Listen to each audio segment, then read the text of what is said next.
On the night of our 25th wedding anniversary, my wife Patricia took the microphone from my hand in front of 200 guests. Everyone thought she was going to profess her undying love, or maybe make a toast to the life we had built together. Instead, she looked me dead in the eye, her lips curled into a cruel smirk, and said, "25 years is enough, Henry. I am bored. I want someone younger, someone with life left in them. I want you out of this apartment by tomorrow morning." The room went silent. She thought she had the upper hand. She thought I was just a senile old man she could discard like yesterday's trash because she had her name on the company papers. But she forgot one tiny, crucial detail. The penthouse she was standing in, the floor she was stomping her expensive heels on, it didn't belong to her. And what I did next left her absolutely speechless.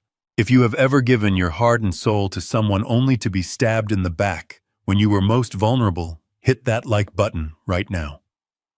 My name is Henry Sullivan. Most folks call me Hank, and this is the story of how I taught my ungrateful wife and her young lover a lesson they will never forget.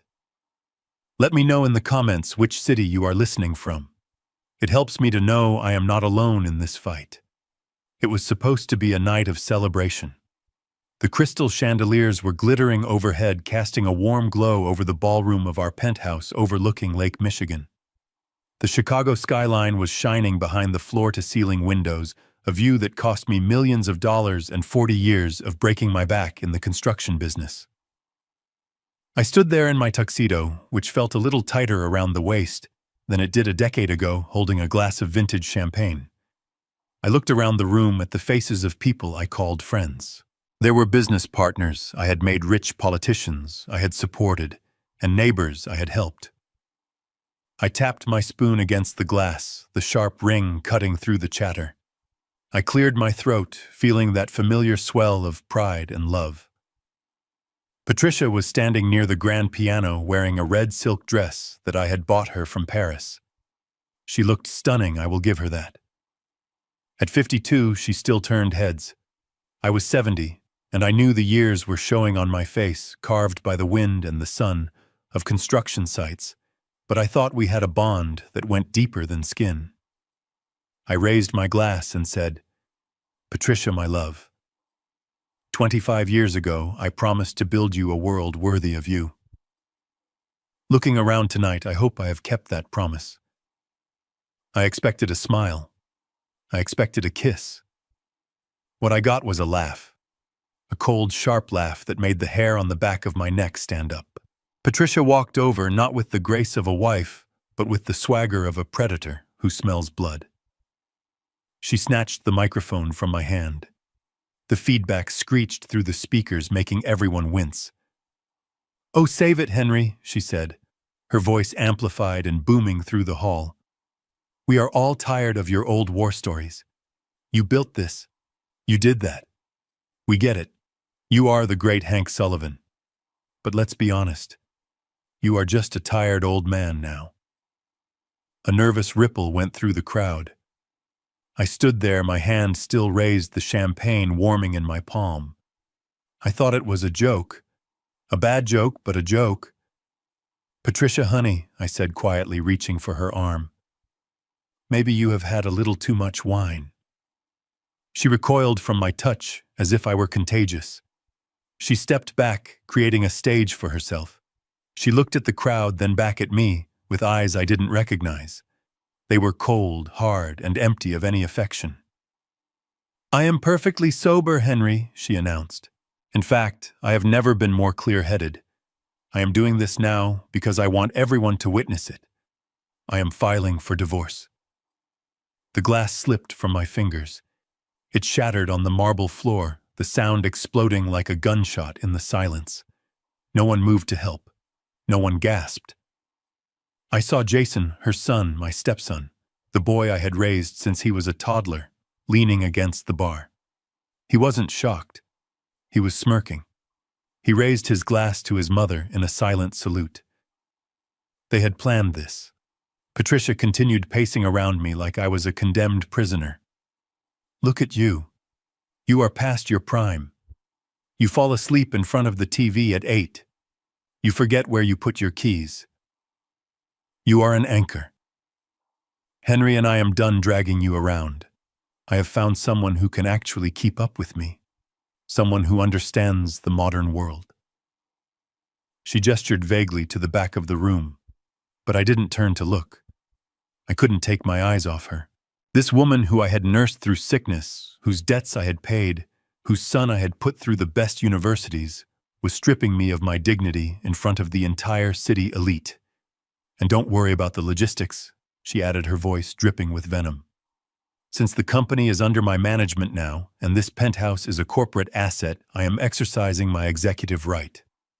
I want you to vacate the premises by tomorrow morning. Take your truck. Go back to that little shack in the suburbs where you came from. You will be more comfortable there. It smells like old people and failure. Just like you. The room erupted in low murmurs. I saw smiles. I saw people covering their mouths to hide their amusement. These people who drank my wine and ate my food were enjoying the show. They loved seeing the giant fall. My heart was hammering against my ribs, not from fear, but from a rage so hot it felt like molten steel in my veins. My hands, calloused and strong, curled into fists at my sides. I wanted to scream. I wanted to flip the table.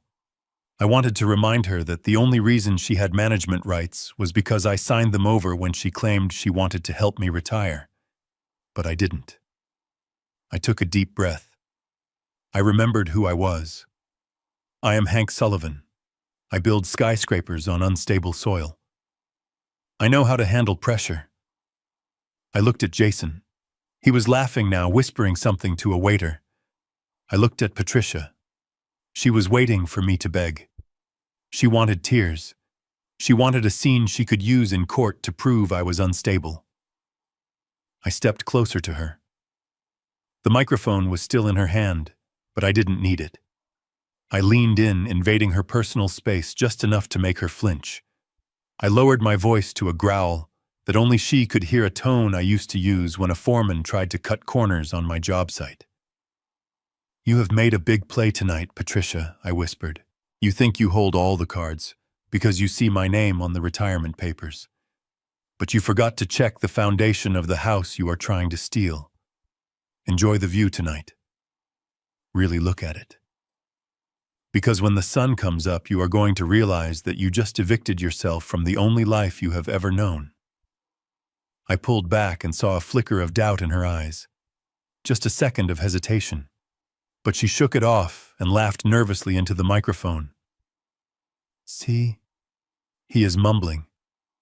Senile. Someone call him a cab. I didn't say another word. I turned my back on her. I turned my back on the guests who were avoiding my gaze. I walked across the marble floor, the sound of my dress shoes echoing in the silence. I didn't pack a bag. I didn't take a coat. I just walked straight to the elevator. As the heavy brass doors closed, shutting out the sound of the party, and the woman who had just shattered my life, I let out a breath I didn't know I was holding. The silence of the elevator was a relief. I watched the numbers tick down. Penthouse to lobby. My phone buzzed in my tuxedo pocket. I pulled it out. The screen was cracked just a little from when I dropped it at a site last week. It was a message from the private investigator I had hired a week ago, just on a hunch. A gut feeling that something was wrong when she started having late meetings. The message read, I got the photos, Hank. Entry to the Motel 6 off the interstate, 9 p.m. last Tuesday. And I got the guy's ID. It is worse than we thought. Do you want me to release them to her lawyer now? I stared at the phone. My thumb hovered over the screen. I could ruin her night right now. I could send those photos to the projector in the ballroom and humiliate her while she was still cutting the cake. But that was too easy. That was messy. I didn't just want to embarrass her. I wanted to destroy the trap she had built for me. I wanted to pull the rug out so hard she wouldn't know she was falling until she hit the concrete. I typed back 2 words. Not yet. The elevator doors opened to the cold, windy Chicago night. I stepped out not as a husband, but as a man at war. The engine of my old Ford F-150 hummed a low, steady rhythm that vibrated through the worn leather seat. It was a sound I had not heard in years, buried under the silence of luxury sedans and chauffeured town cars. But tonight, parked in the corner of a 24-hour public lot near the Navy Pier, it was the only thing keeping me warm. The Chicago wind was howling off the lake, rattling the windows, trying to find a way in to freeze the marrow of my bones. I adjusted the heater vent, blasting hot, dry air onto my hands. I looked down at them. My hands were trembling not from the cold, but from the adrenaline that was slowly draining out of my system, leaving behind a hollow ache. I was still wearing my tuxedo, the bow tie undone and hanging loose around my neck like a noose. It felt ridiculous sitting in a construction truck in a $3,000 suit, but this truck was the only thing I had left that truly belonged to me. I ran my thumb over the thick, jagged scar that ran across my left palm. I got that scar 40 years ago when a steel beam slipped on a job site in the South Side. I caught it before it could crush my apprentice's leg. It took 12 stitches and I was back at work the next morning. That scar was the foundation of everything I built. It was the price of the penthouse, the cars, the jewelry, the life that Patricia had just snatched away with a microphone and a smirk. I leaned my head back against the headrest and closed my eyes, trying to block out the image of her face. But the silence didn't last long. My phone, tossed onto the passenger seat amidst old blueprints and empty coffee cups, began to buzz violently against the vinyl. The screen lit up the dark cab. It was Jason. For a split second, a foolish, desperate part of me thought he was calling to check on me. Maybe he had come to his senses. Maybe he had realized that letting his mother kick his stepfather out onto the street was wrong. I picked up the phone, my voice raspy. "Hello, Jason." I expected a hello. I expected an apology. Instead, I got a scream that nearly blew out the speaker. "What the hell did you do to the cards?" Hank, I blinked, the sudden aggression hitting me harder than the cold. I sat up straighter. "Excuse me, I am at the club." Jason shouted, the bass of loud music thumping in the background. "I just tried to pay for a bottle service for the guys, and the waiter told me the card was declined." "Declined, Hank. Do you have any idea how embarrassing that is? Unfreeze it. Now." I felt a coldness spread through my chest that had nothing to do with the weather. This boy who was 26 years old, who I had taught to ride a bike, whose tuition at private schools I had paid for, without blinking, whose DUI legal fees I had covered to keep his record clean, was calling me 3 hours after his mother ended our marriage. And he wasn't asking where I was sleeping. He was asking why the money tap had run dry. I looked out the windshield at the gray, desolate parking lot. A stray plastic bag was caught in a whirlwind of dust under a street lamp. "Your mother said she wanted me out, Jason," I said, my voice steady and low. "She said she wanted to take over the management. If she is the manager, she can pay your bills. I canceled my supplementary cards 10 minutes ago." There was a pause on the other end, followed by a scoff that sounded exactly like Patricia's. "Are you serious right now? You are going to be petty. You are really going to punish me because you couldn't keep your wife happy." I gripped the steering wheel so hard the leather creaked. "I am not punishing you, son. I am just—" "Don't call me son," he cut me off, his voice dripping with venom. "You are not my father. You never were. You were just the guy who paid for things. You were the ATM, Hank. That is it. And now that the machine is broken, you are useless. Mom was right. You are just a pathetic old man holding on to money you are too senile to spend. Fix the card, or I swear to God, I will make sure the lawyers strip you of every last dime you have hidden away." The line went dead. He didn't even wait for a response. He just hung up, confident that his threat would make me scramble to fix his problem. I slowly lowered the phone. The words hung in the cramped air of the truck cab. "You were just the ATM." 20 years of parenting, of worrying, when he was sick of cheering at his graduation, reduced to a transaction. I wasn't a father to him. I was a bank account with a pulse. I should have cried. A normal man would have broken down right there. But the tears didn't come. Instead, something else clicked into place inside me. It was the same feeling I used to get when I looked at a pile of rubble and saw a skyscraper. It was clarity. If they wanted to treat this like a business transaction, then I would treat it like a hostile takeover. I reached under the passenger seat and pulled out my old laptop. It was a heavy, battered machine, thick as a brick covered in dust and scratches. Patricia and Jason used sleek, thin tablets and MacBooks. They used to make fun of this thing, calling it a dinosaur. They didn't know that this dinosaur held the keys to the kingdom. I opened it up, the screen flickering to life with a blue glow. I connected it to the truck's Wi-Fi hotspot. My fingers, thick and scarred, moved across the keyboard with a speed that would have shocked them. I wasn't just a man who poured concrete. I was a man who understood systems. When I renovated the penthouse 5 years ago, I installed the smartest security system money could buy. Patricia insisted on having cameras everywhere for security. She had changed the passwords to the app on her phone, thinking that locked me out. She forgot that I was the one who hardwired the server. I bypassed the user login and went straight into the admin route. A grid of 9 video feeds popped up on my screen. The image was crystal clear, high definition, streaming in real time. My breath caught in my throat. There was my living room. The party was over. The guests were gone.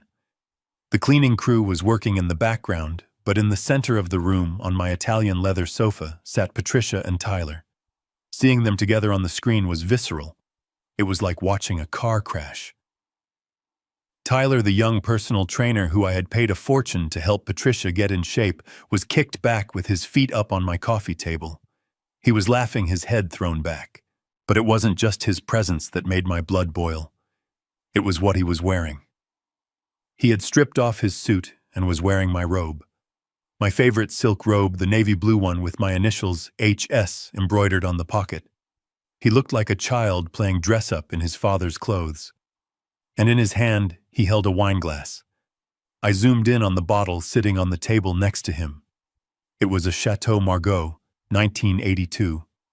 A bottle I had bought at an auction 10 years ago. I had been saving it. I had told Patricia a dozen times that we would open that bottle on the day I fully retired, the day we would finally travel the world together. Now this stranger, this boy who had never worked a hard day in his life, was chugging it like it was cheap soda. I watched as Patricia leaned over and kissed him, giggling like a schoolgirl. She picked up the bottle and poured him more, spilling a few crimson drops onto the white rug. She didn't care. Why would she? She thought she owned it all now. Tyler said something, and thanks to the high-sensitivity microphones I had installed, his voice came through the laptop speakers, tinny but clear. "This is the life, baby." You were right. The old man really knew how to stock a bar. What else is hidden in this place? Patricia stroked his hair. Everything, she purred. We have the accounts, the cars, the house. And tomorrow the lawyers are going to file the capacity motion. By next week, I will have power of attorney. He won't be able to touch a cent without my permission. Tyler swirled the wine in my glass. To the ATM, he toasted, mocking Jason's words. To the ATM, Patricia agreed, clinking her glass against his. I sat there in the dark, freezing truck, watching them toast to my destruction. The pain in my chest hardened into something cold and heavy like a stone. They thought I was beaten. They thought I was sleeping in a motel, crying into a pillow, waiting for their mercy. They had no idea I was watching. They had no idea that while they were drinking my wine and planning my funeral, I was sitting in the dark, recording every single second of it. I reached into the glove compartment and pulled out a small black notebook. I opened it to a fresh page. I didn't write down my feelings. I didn't write down a diary entry. I wrote down a list. Item 1, the bank. Item 2, the trust. Item 3, the girl.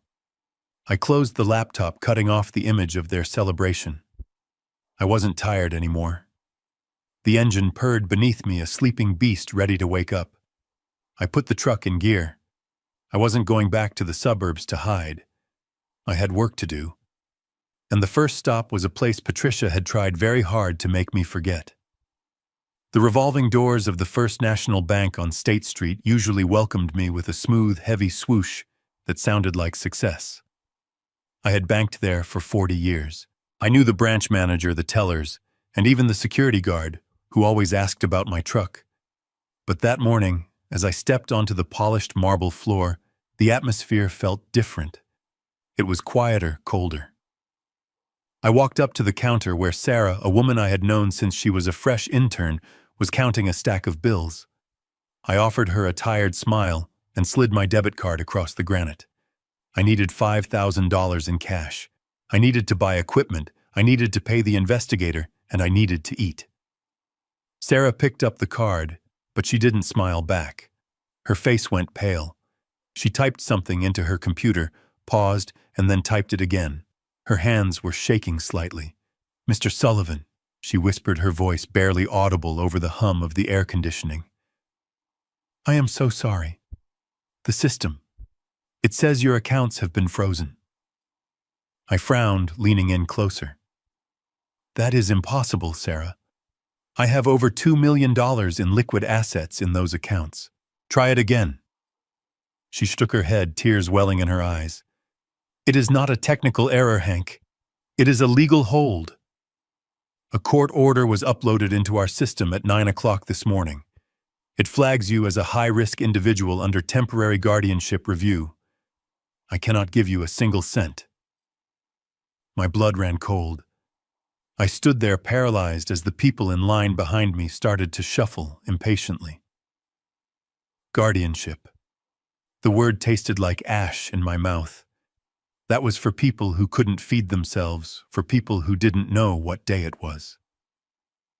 I looked at Sarah, saw the pity in her eyes, and I knew I had to get out of there. I grabbed my card and turned around, my heart hammering against my ribs like a trapped bird. I pushed through the revolving doors and stepped out onto the busy sidewalk, the bright morning sun blinding me for a second. I didn't get 2 steps before a shadow fell over me. "Hello, Henry." I knew that voice.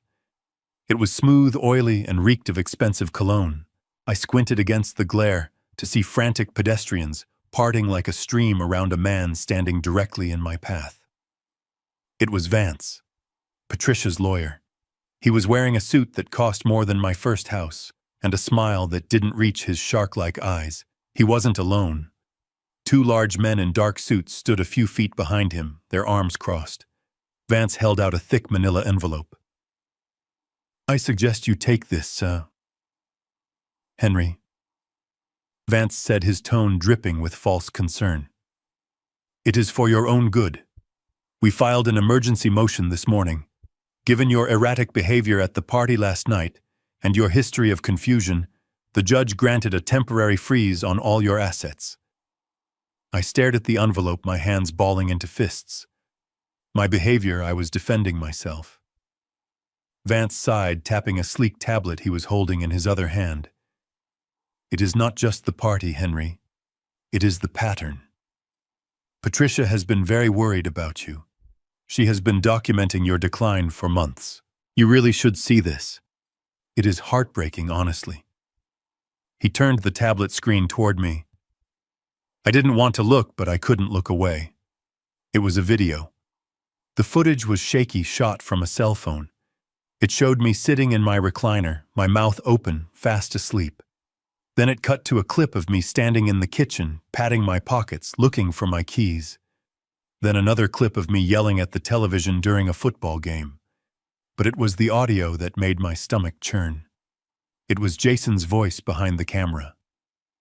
"Look at him," Jason whispered in the recording. "He has been sitting there for hours. He doesn't even know where he is."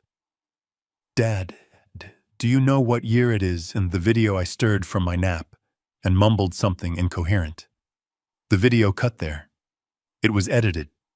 It was a montage of normal moments, a nap, after a 12-hour shift, a moment of forgetfulness that anyone has twisted into a narrative of senility. They had been filming me in my own home, my sanctuary. Every time I thought I was safe, every time I let my guard down, that snake Jason had been there recording, waiting to turn my exhaustion into evidence. They are calling it early onset dementia, Vance said softly, pulling the tablet back. The hearing is in 3 days. Until then, Patricia has been appointed your temporary guardian. She controls the accounts, the properties, and the company. She just wants to make sure you don't hurt yourself or spend your life savings on something foolish. I looked at Vance. I looked at the envelope. I realized then that this wasn't just a divorce. This was an annihilation. They didn't just want to leave me. They wanted to erase me. They wanted to strip me of my agency, my mind, and my rights. They wanted to put me in a home and drug me until I actually became the vegetable they claimed I was. Rage, hot and white, flared in my chest. I wanted to grab Vance by his silk tie and throw him into the traffic on State Street.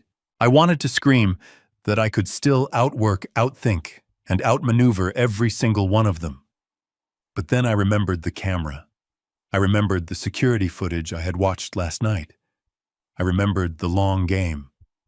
If I fought him now, if I screamed and made a scene on the sidewalk, I would just be giving them more footage. I would be proving their point. An angry, confused old man attacking a lawyer. I took a deep breath. I forced my shoulders to slump. I let my jaw go slack. I concentrated on my hands, commanding them to shake just a little, just enough to catch the light. I looked up at Vance, widening my eyes in feigned confusion. I don't understand, I stammered, making my voice crack. I just wanted to buy some lumber. Why can't I buy lumber? Vance's smile widened. He saw exactly what he wanted to see. A broken man. A confused old fool. He stepped closer, his posture relaxing. He thought he had already won. It is okay, Henry, he said, speaking slowly, as if to a child. Patricia will handle the lumber. You just need to sign this acknowledgement.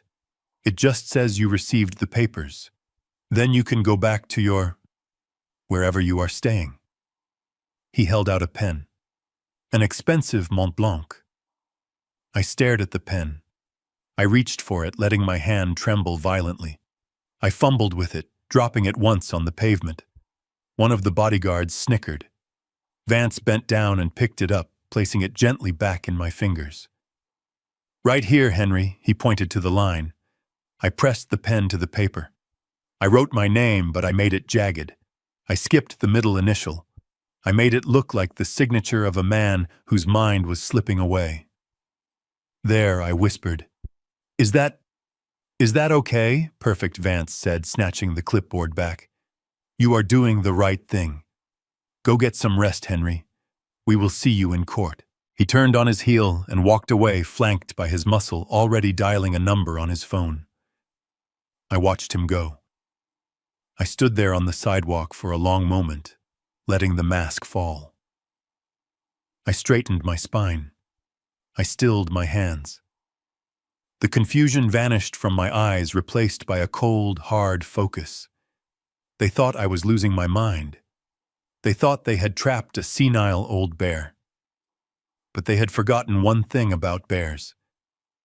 We don't die when you corner us. We fight. And now that I knew the rules of their game, I wasn't just going to play. I was going to flip the board. I touched the pocket where I kept my burner phone. I had signed their paper, but I hadn't signed my surrender. I had bought myself 3 days.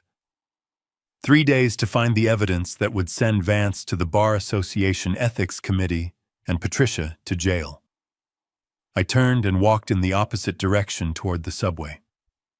I didn't need a bank account to take them down. I had something better. I had the truth, and I had the keys to the only door they had forgotten to lock. The drive to the outskirts of Schaumburg took longer than I remembered. The city skyline faded into a blur of strip malls and tidy suburban lawns. I pulled the truck into the driveway of a small, neat bungalow with peeling blue paint. My heart hammered against my ribs harder than it had in the courtroom. This was the home of the only person in the world who shared my blood yet felt like a stranger. Maya, my daughter. The daughter I had failed. I killed the engine and sat there for a moment gripping the steering wheel. The last time I saw her, she was 19, screaming that she hated me, that I had chosen my new, perfect family over her. She was right, in a way. I had let Patricia's whispers poison my mind. Patricia had said Maya was unstable, that she was just after my money, that it was better for everyone if we had some distance. Distance turned into silence. Silence turned into 5 years. I took a deep breath, grabbed a thick manila envelope from the passenger seat, and stepped out. The air here smelled of cut grass and rain, a stark contrast to the metallic tang of the city. I walked up the cracked concrete path and knocked on the door. It opened almost immediately. Maya stood there, wiping flour from her hands onto a worn apron. She looked old or tired, but her eyes, my mother's eyes, were sharp and guarded. She didn't smile. She didn't invite me in. She just stood in the doorway, a barrier of flesh and blood. "What do you want, Henry?" she asked, her voice flat. "Patricia finally kicked you out, so now you remember you have a daughter." The words stung, but I deserved them. I didn't flinch.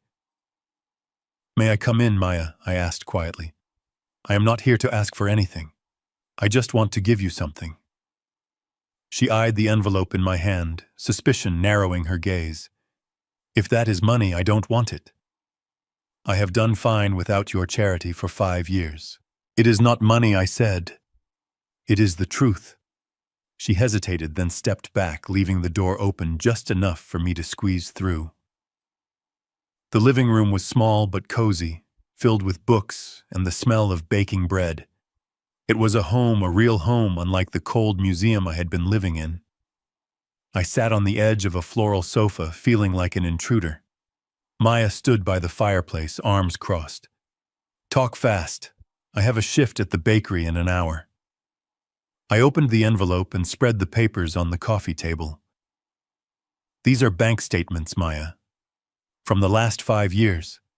Every month on the 1st, I sent a check for $2,000 to the account you gave me before you left. Every single month." Maya scoffed. "Stop lying.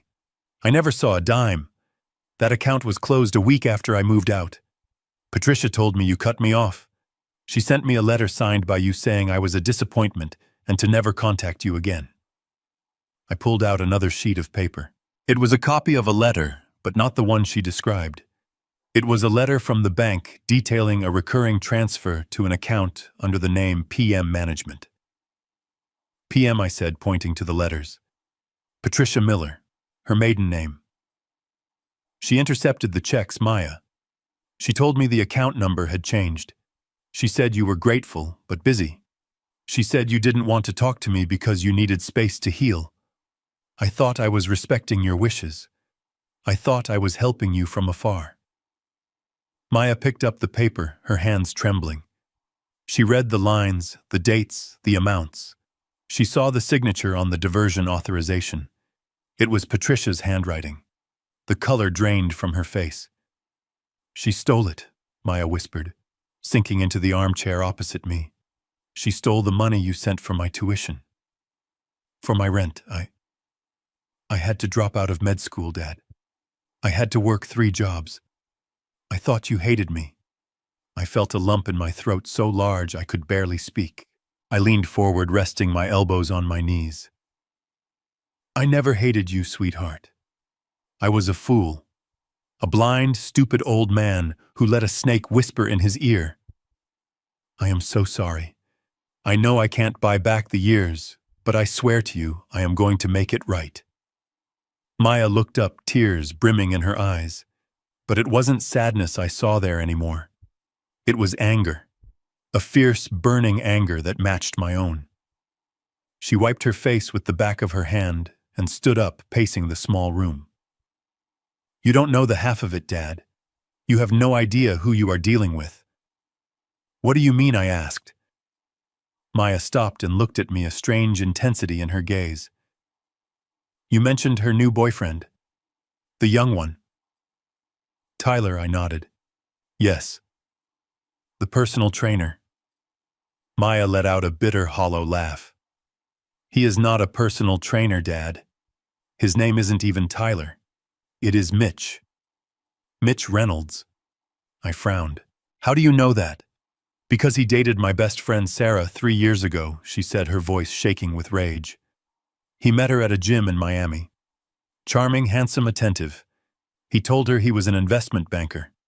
He swept her off her feet, moved into her condo, and 3 months later he disappeared, along with her life savings and her jewelry.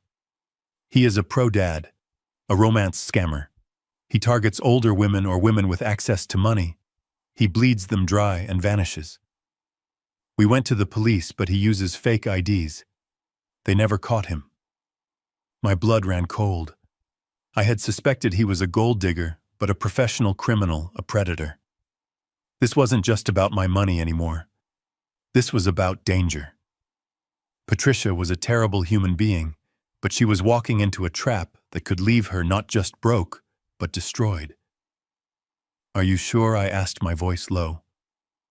Maya went to a bookshelf and pulled out a photo album. She flipped through the pages and pulled out a Polaroid. She slammed it onto the table next to the bank statements. Look at the tattoo on his wrist, she said. The barcode. I looked.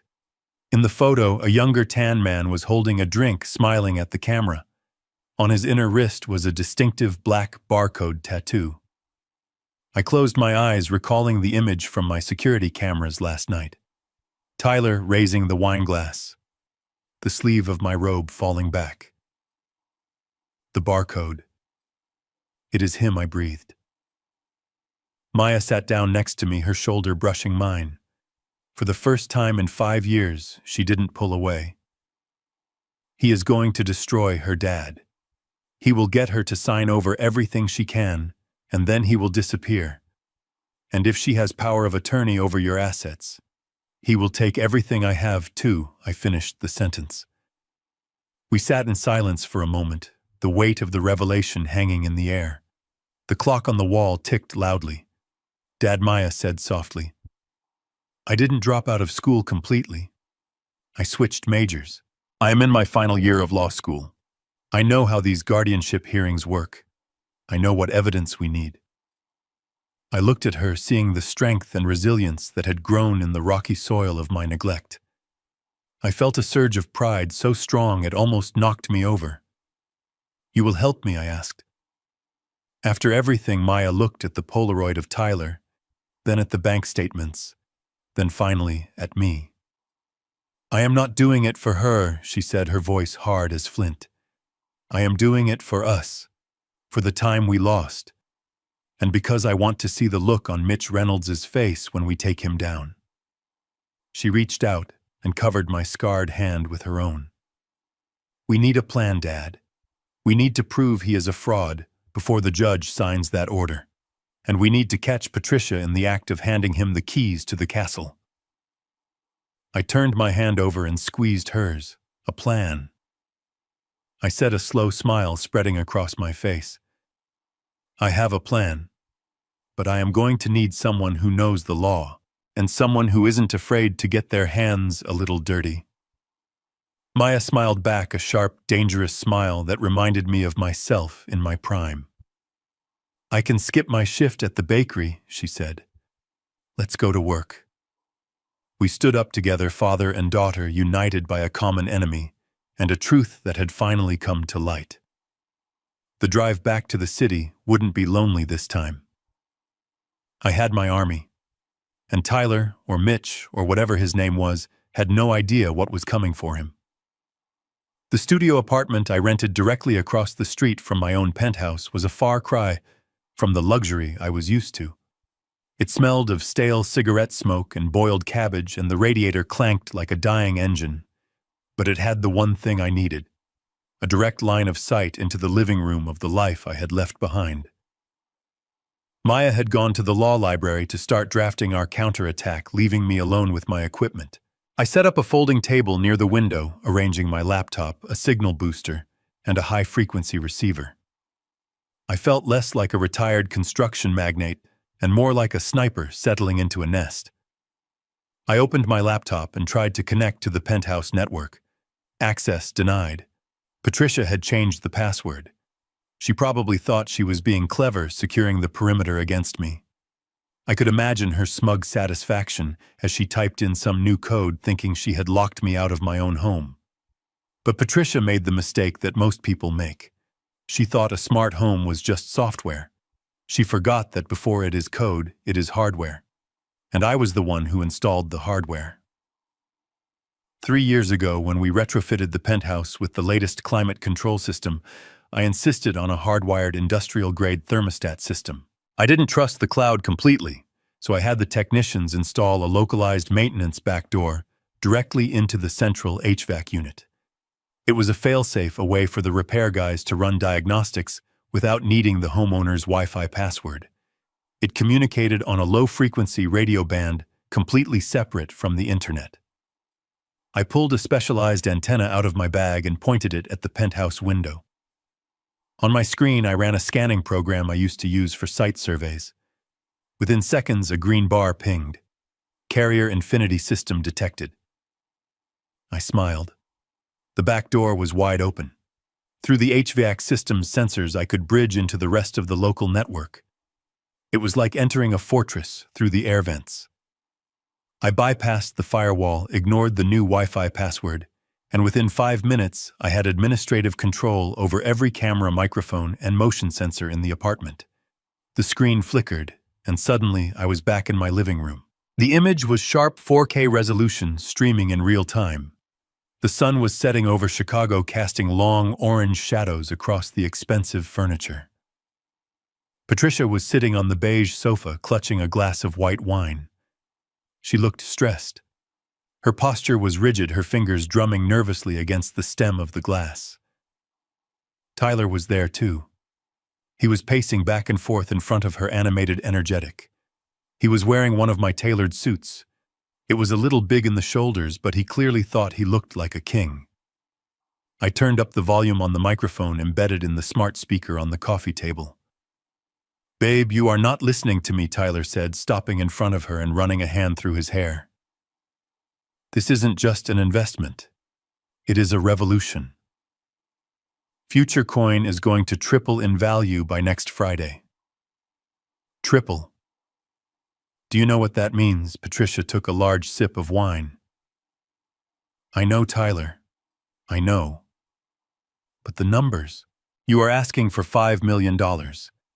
That is everything. That is the entire equity of the penthouse plus the liquid cash in the operating account. It is not spending, Patricia, Tyler said, his voice dropping to a smooth, seductive register. It is leveraging.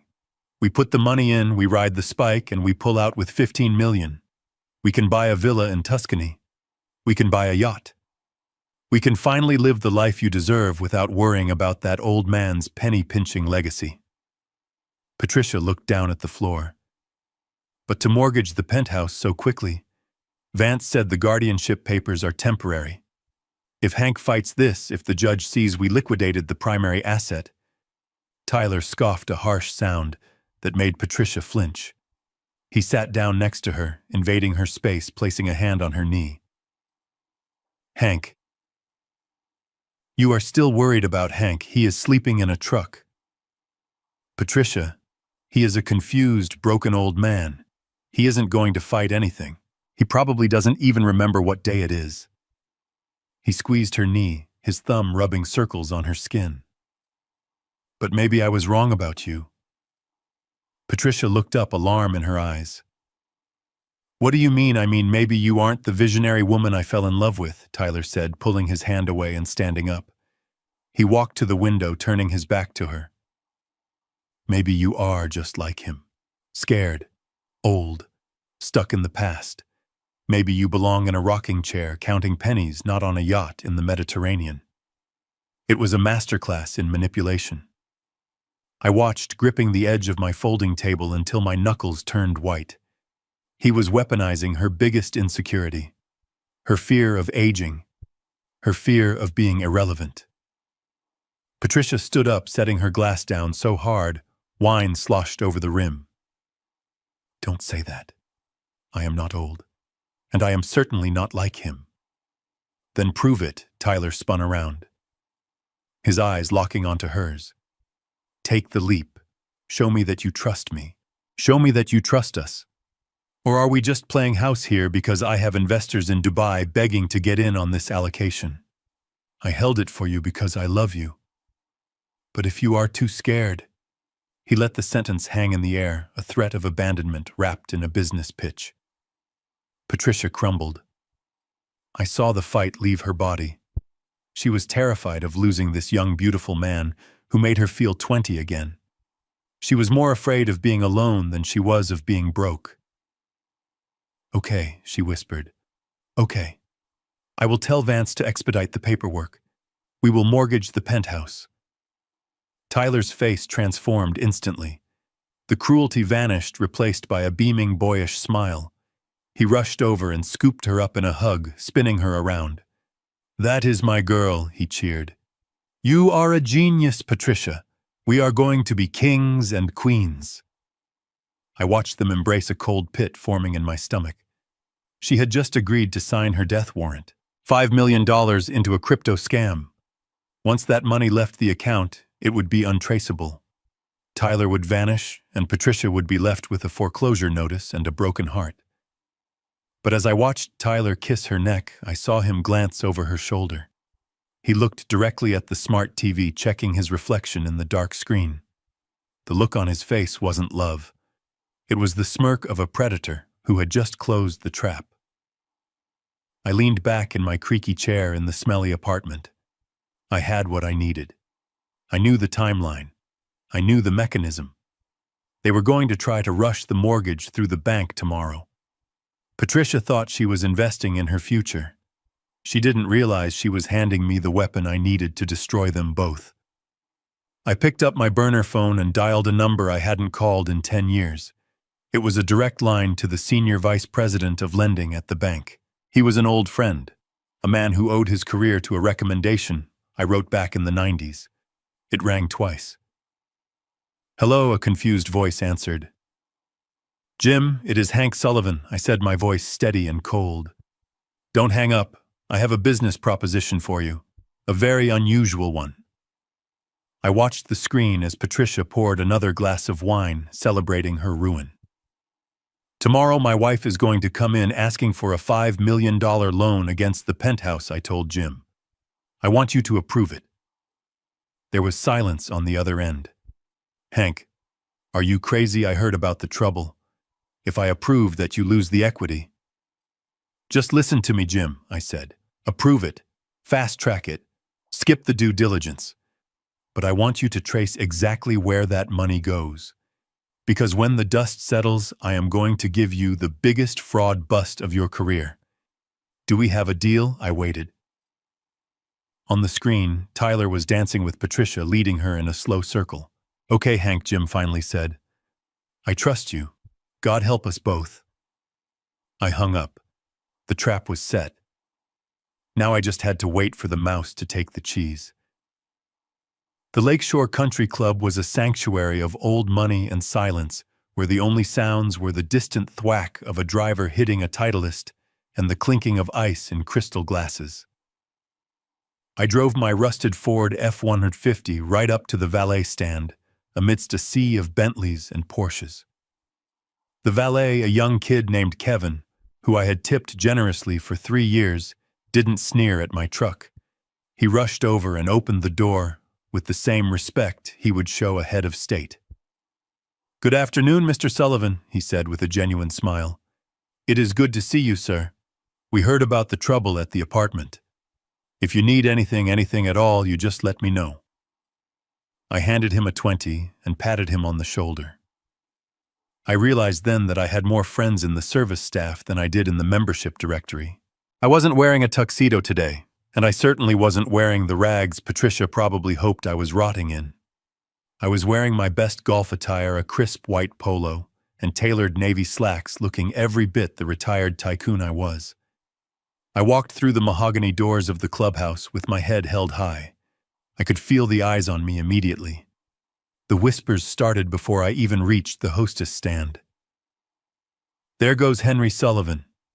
Did you hear his wife left him for a kid half his age? They say he is losing his marbles. Let them talk." I wanted them to look. I needed an audience for what was about to happen. I walked onto the terrace overlooking the 18th hole. The sun was high and the air smelled of freshly cut Bermuda grass and expensive cigars. And there they were. Patricia and Tyler were sitting at a prime table near the railing. They stuck out like sore thumbs. Patricia was wearing a sun hat that was too big and laughing too loudly at something the waiter said. Tyler was dressed in a neon athletic shirt that looked ridiculous against the club's traditional dress code.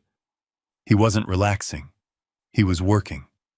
I watched from behind a pillar as Tyler leaned over to the table next to them, where old Mr. Henderson, a retired oil baron, was trying to eat his club sandwich.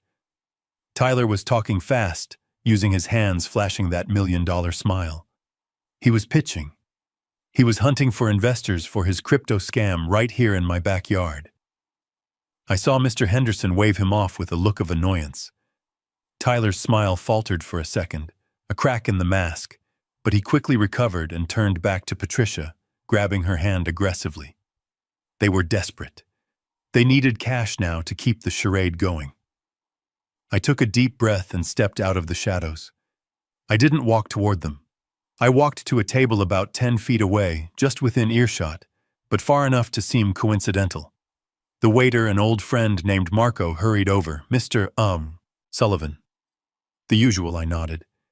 "And Arnold Palmer Marco. And keep the check open."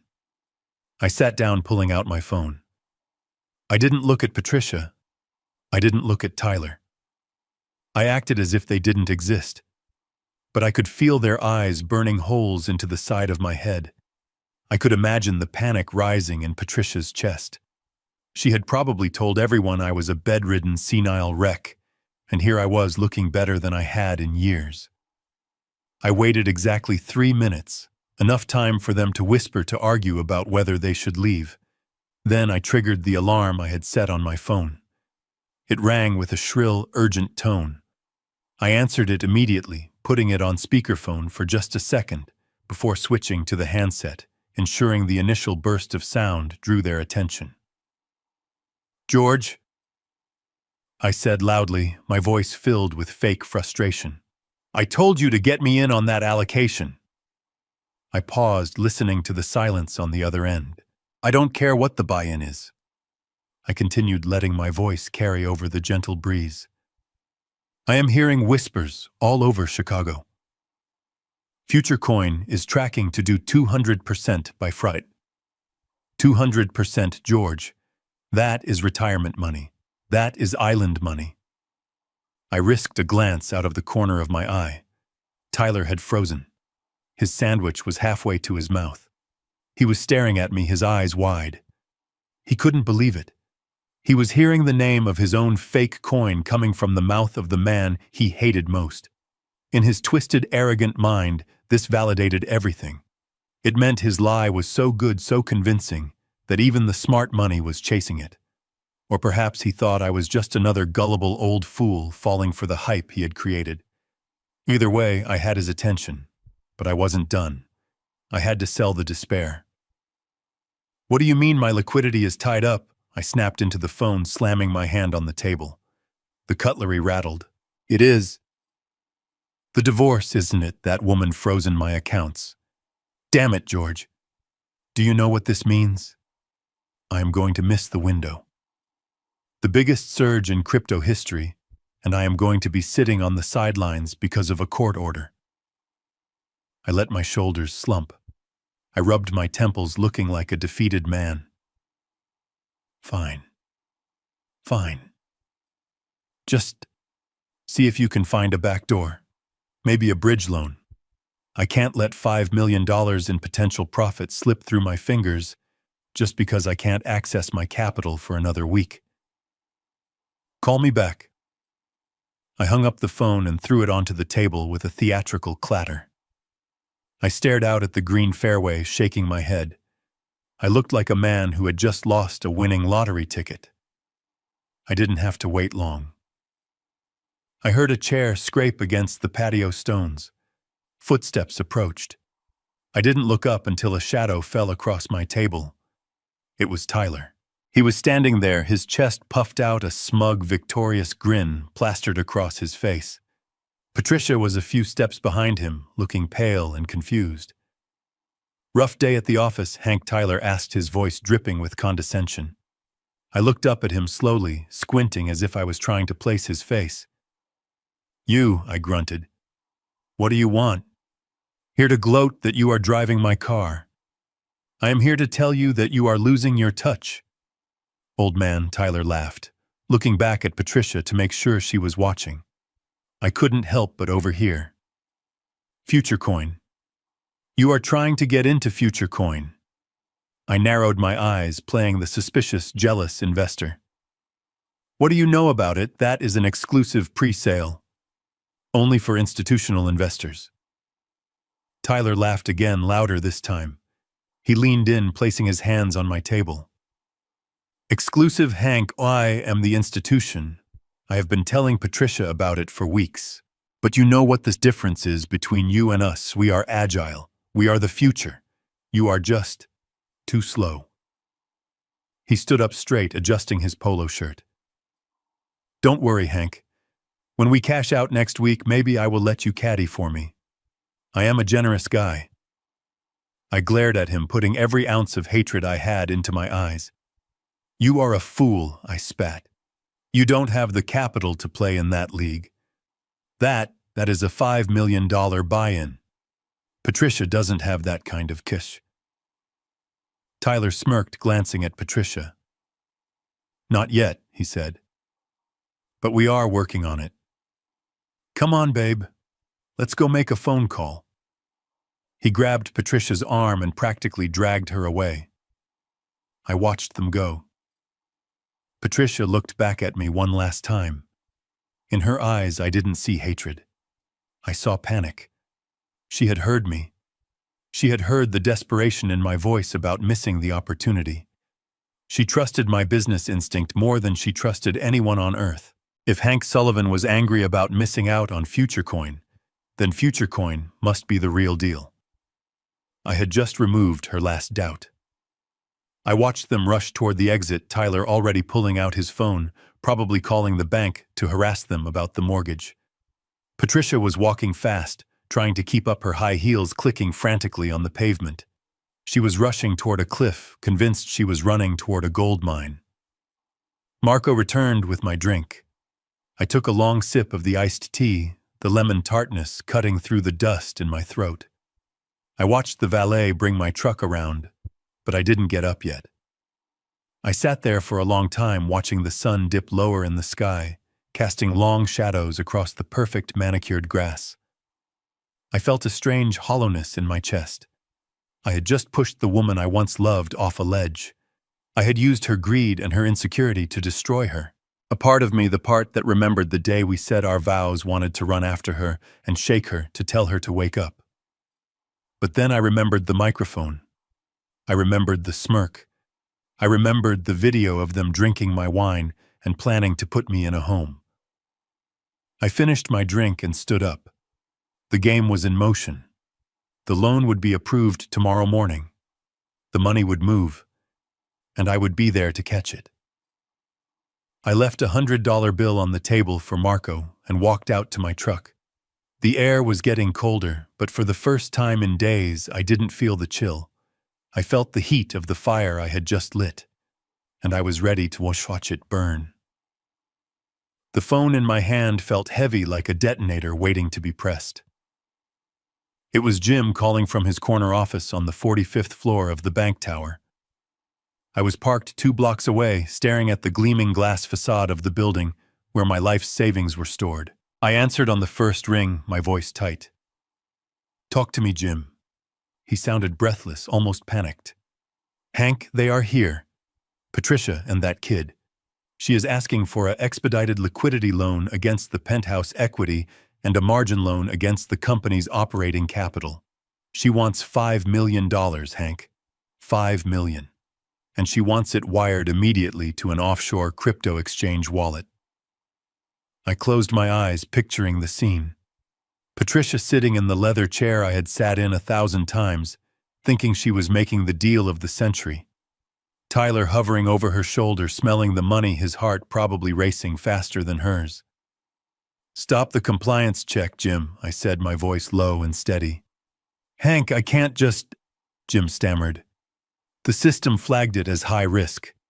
The destination wallet is unverified. It is in the Cayman Islands. If I authorize this and it turns out to be fraud, my neck is on the line." "Your neck is fine," I assured him. "I am giving you verbal authorization as the primary account holder on the trust that actually owns the assets. But she doesn't know that yet. Override the flag. Bypass the cooling-off period. Give her the money, Jim. Right now." There was a long silence on the other end. I could hear the hum of the bank's server room in the background, the sound of millions of dollars moving invisibly through the air. "God forgive us," Jim whispered. "All right. I am pressing the override." I hung up. I didn't need to hear the rest. I pulled up the banking app on my laptop, the one linked to the shadow account I monitored. I watched the numbers. It was a digital execution. In the bank office, I knew exactly what was happening. Patricia was holding the pen. That heavy gold-plated pen that the bank gave to high-net-worth clients. Her hand was probably shaking. Not from fear, but from excitement. She was thinking about the villa in Tuscany. She was thinking about how she was finally outsmarting me. She was thinking that 5 million would turn into 15 million by Friday, and she would never have to rely on a man again. She didn't know she was signing her own death warrant. I watched the screen. Pending transaction. $5 million. I felt a strange, sharp pain in my chest.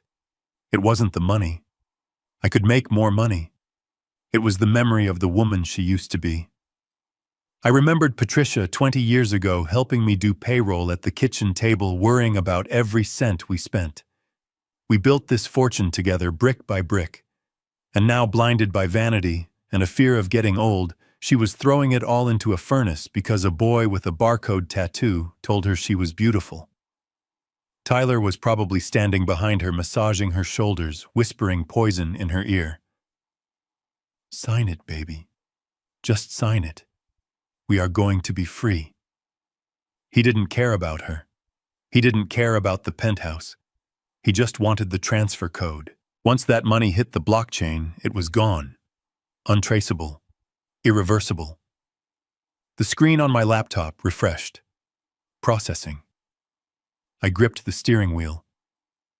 "Don't do it, Patricia," I whispered to the empty truck cab. "Wake up. Look at him. Look at his eyes. He is eating you alive." But she couldn't hear me. Or maybe she wouldn't have listened even if she could. She was addicted to the fantasy. Approved. Transfer complete. The numbers on the screen plummeted. The balance dropped like a stone. $5 million vanished into the digital ether, sent straight to a wallet controlled by Mitch Reynolds, alias Tyler. It was done. The trap had snapped shut. I sat back in the seat, letting out a breath that rattled in my lungs. I felt drained, hollowed out. I had just orchestrated the financial ruin of my wife. It was necessary. It was justice. But it didn't feel like victory. It felt like amputation. I had cut off a limb to save the body. My phone buzzed again. A text message. I picked it up. It was from Patricia. I stared at the screen, the blue light illuminating the gloom of the truck. "You lost, old man," the message read. "We got the loan. The future belongs to those who are brave enough to take it. Don't bother coming back to the apartment. I am changing the locks again." I read it twice. The cruelty of it was breathtaking. Even in her moment of triumph, she had to twist the knife. She had to make sure I knew I was defeated. She thought she had won. She thought the money was investing in her future. She didn't know it was already being laundered through a dozen shell accounts on its way to a beach in non-extradition territory. I looked at the message and slowly a smile spread across my face. It wasn't a happy smile. It was the grim, cold smile of a man who watches his enemy celebrate on a ship that has already been torpedoed. "Enjoy the future, Patricia," I said to the phone, "because it is going to be a lot shorter than you think." I didn't reply. I didn't give her the satisfaction of an angry response. I just deleted the thread. I started the engine of the truck. The vibration felt good, solid, real. The money was gone. Tyler would be packing his bags within the hour. Patricia would be alone when the realization hit, and I had to be ready. I put the truck in gear and pulled out into traffic. Next stop was the company. Jason was playing CEO in my chair, thinking he was untouchable. He didn't know that while his mother was bankrupting herself, the company he was trying to steal was about to collapse under the weight of his own incompetence. The dominoes were falling faster now. Click, click, click. And I was the only one who could see the pattern. I drove toward the skyline, the city I had helped build, ready to reclaim what was mine. The time for sentiment was over. The time for war had just begun. I sat in my truck, parked 3 blocks away from the headquarters of Sullivan Holdings. Through the telephoto lens of my camera, I could see the 35th floor. My floor. The office where I had spent nights sleeping on a couch, reviewing blueprints until my eyes blurred. But today, the man sitting in my chair wasn't me. It was Jason. He had moved in with the speed of a virus. It had only been 24 hours since the court granted the temporary guardianship order giving Patricia control over my assets. She in turn had immediately signed a power of attorney, granting Jason full operational control of the company. It was nepotism at its absolute worst. I watched through the lens as Jason spun around in my leather chair, his feet kicked up on the mahogany desk that my father had carved by hand. He wasn't reviewing contracts. He wasn't looking at safety reports. He was popping a bottle of champagne with 2 of his friends from college. I knew them. Kyle and Brandon. 2 boys who had never held a shovel in their lives, who thought manual labor was something you watched on reality TV. Jason had appointed them as his new VP of Operations and Chief Strategy Officer that morning. To make room for them, he had done something unforgivable. My phone buzzed. It was a text from Frank, my foreman. Frank had been with me for 30 years. He was the kind of man who could look at a concrete pour and tell you if the mix was too wet just by the smell. The text read, simply, "He fired us, Hank. Me, Sarah from accounting, and Old Man Jenkins. Said we didn't fit the new vibe. He is bringing in a digital marketing team to run the sites. The kid is going to kill someone." I gripped the steering wheel, my knuckles turning white. They were dismantling the soul of my company. They were treating a construction empire like a tech startup, thinking they could run it with hashtags and vibes. But concrete doesn't care about your vibe. Steel doesn't care about your follower count. Gravity is a cruel mistress, and she was about to teach Jason a lesson in physics. I shifted my gaze back to the window. Jason was laughing, throwing a stress ball against the glass. He felt like a king. He had the title, the office, the salary. He thought the hard part was over. He didn't realize that the title was just a target on your back, and the salary was hazard pay. Then it happened. The red light on the emergency line in my office started flashing. I could see it from the street. It was a dedicated line hardwired to every active job site in the city. It only rang if there was a catastrophe. I saw Jason glance at it. He didn't pick it up immediately. He looked annoyed that his party was being interrupted. He let it ring. Once. Twice. Finally, he reached over and snatched the receiver, putting it to his ear with an arrogant scowl. I couldn't hear the conversation, but I didn't need to. I had the police scanner app open on my phone, tuned to the emergency frequencies. "Dispatch, we have a code 3 at the Riverfront Plaza site." A voice crackled through the static. "Structural failure on the retaining wall. We have water breach. Potential collapse of the main crane. Repeat crane stability is compromised. My heart stopped. The Riverfront Plaza. That was a deep excavation site right next to the Chicago River. The retaining wall was the only thing holding back millions of gallons of water and mud. If that wall failed, the entire foundation would flood, and the 200-ton crane perched on the edge would come crashing down onto the busy street below. I looked up at the window. Jason was standing now. The arrogance was gone. His face was pale even from this distance. He was listening to the site superintendent screaming in his ear. I knew exactly what the super was asking. He was asking for the contingency plan. He was asking for authorization to flood the secondary chamber to equalize pressure. He was asking for engineering decisions that required decades of experience. Jason looked at Kyle. Kyle shrugged, taking a sip of his champagne. Jason looked at Brandon. Brandon was typing on his phone, probably tweeting about his new job. Jason was alone. I saw him shouting into the phone, waving his arms. He was panicking. He didn't know what a secondary chamber was. He probably told them to just fix it. He slammed the phone down. On the scanner, the voice returned, more frantic this time. HQ is non-responsive. We are initiating evacuation. The ground is shifting. We need city engineers on site now. I closed my eyes. It was a disaster, but thankfully, Frank had trained his crew well. They were evacuating. No one would die. But the damage to the project, the lawsuits, the reputation of the company, it was catastrophic. Sullivan Holdings was bleeding out, and the man at the helm was watching it happen with his mouth open. I saw Jason pacing the office. He grabbed his cell phone. I knew who he was calling. He was calling Mommy. He was a little boy who had broken a vase and needed his mother to sweep up the glass. I pulled up the remote access to the company's phone logs on my laptop. I could see the outgoing call. He was dialing Patricia. I switched tabs to the tracker I had on Patricia's phone.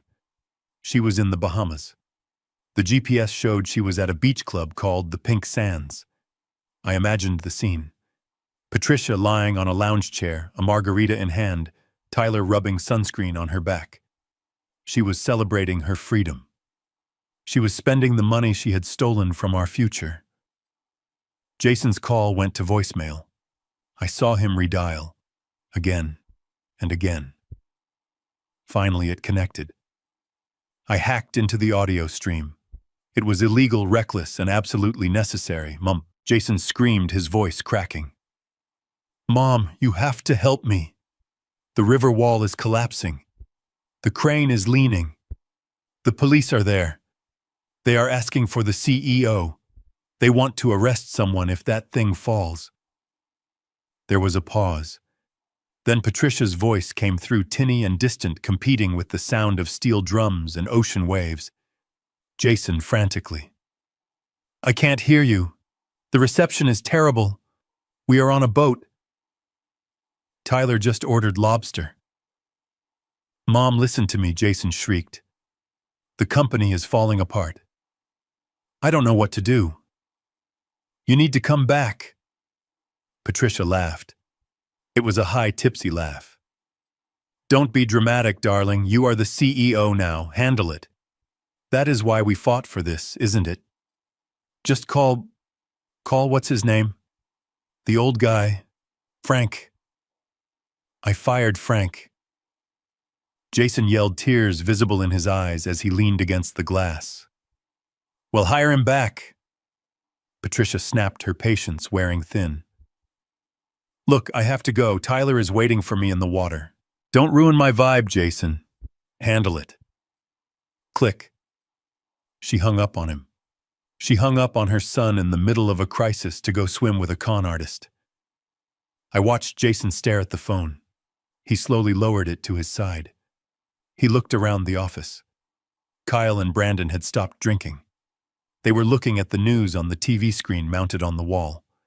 The helicopter footage showed the chaos at the riverfront site. They looked terrified. They grabbed their jackets and slipped out the door, abandoning him. Jason was truly alone. He sank into my chair, but he didn't look like a king anymore. He looked small. He looked like a child wearing a suit that was too big for him. He put his head in his hands. I started the engine of my truck. I could have intervened. I could have called the site and given the order to save the wall. I still knew the codes. But I didn't. This had to happen. The board of directors, the shareholders, the city, they all needed to see this. They needed to see what happens when you replace competence with arrogance. They needed to see that the name Sullivan on the building meant nothing without the man who built it. My phone lit up. It was a notification from the stock market app. Sullivan Holdings' share price had just dropped 12% in 10 minutes. The shareholders were reacting to the news. I put the truck in gear. I wasn't going to the site. I was going to let Jason sit in that fire a little longer. He wanted the heat, now he had it. He was realizing that being a man isn't about the car you drive or the title on your door. It is about what you do when the wall starts to crumble. And Jason was crumbling right along with it. I drove away, leaving my legacy burning in the hands of a fool, knowing that from the ashes I would be the only one who could rebuild it. But first I had to let it burn. The week that followed the loan approval was a study in silence. I sat in my rented room watching the digital breadcrumbs of my life disappear. $5 million left the corporate account. It bounced through a server in Malta, took a detour through a shell company in Panama, and finally landed in a private wallet that the bank's tracking software identified as belonging to a known syndicate. Jim had called me sweating, asking if we should freeze it. I told him to let it ride. The trap had to be absolute. Patricia spent that week in the Bahamas posting photos of blue water and white sand, blissfully unaware that she was financing her own destruction. But vacations end, and reality has a nasty habit of waiting at the arrivals gate. I was watching the GPS tracker on the Mercedes S-Class. It was parked at O'Hare International Airport in the international arrivals lane. Through the remote access to the dash cam, I could hear the rhythmic thumping of the wipers. It was raining in Chicago, a cold, miserable drizzle that washed away the memory of the tropical sun. Patricia was standing on the curb. She looked tan, rested, and expensive. She was wearing a white linen suit that was completely impractical for the weather, shivering slightly as she scanned the stream of cars. She checked her watch. Then she checked her phone.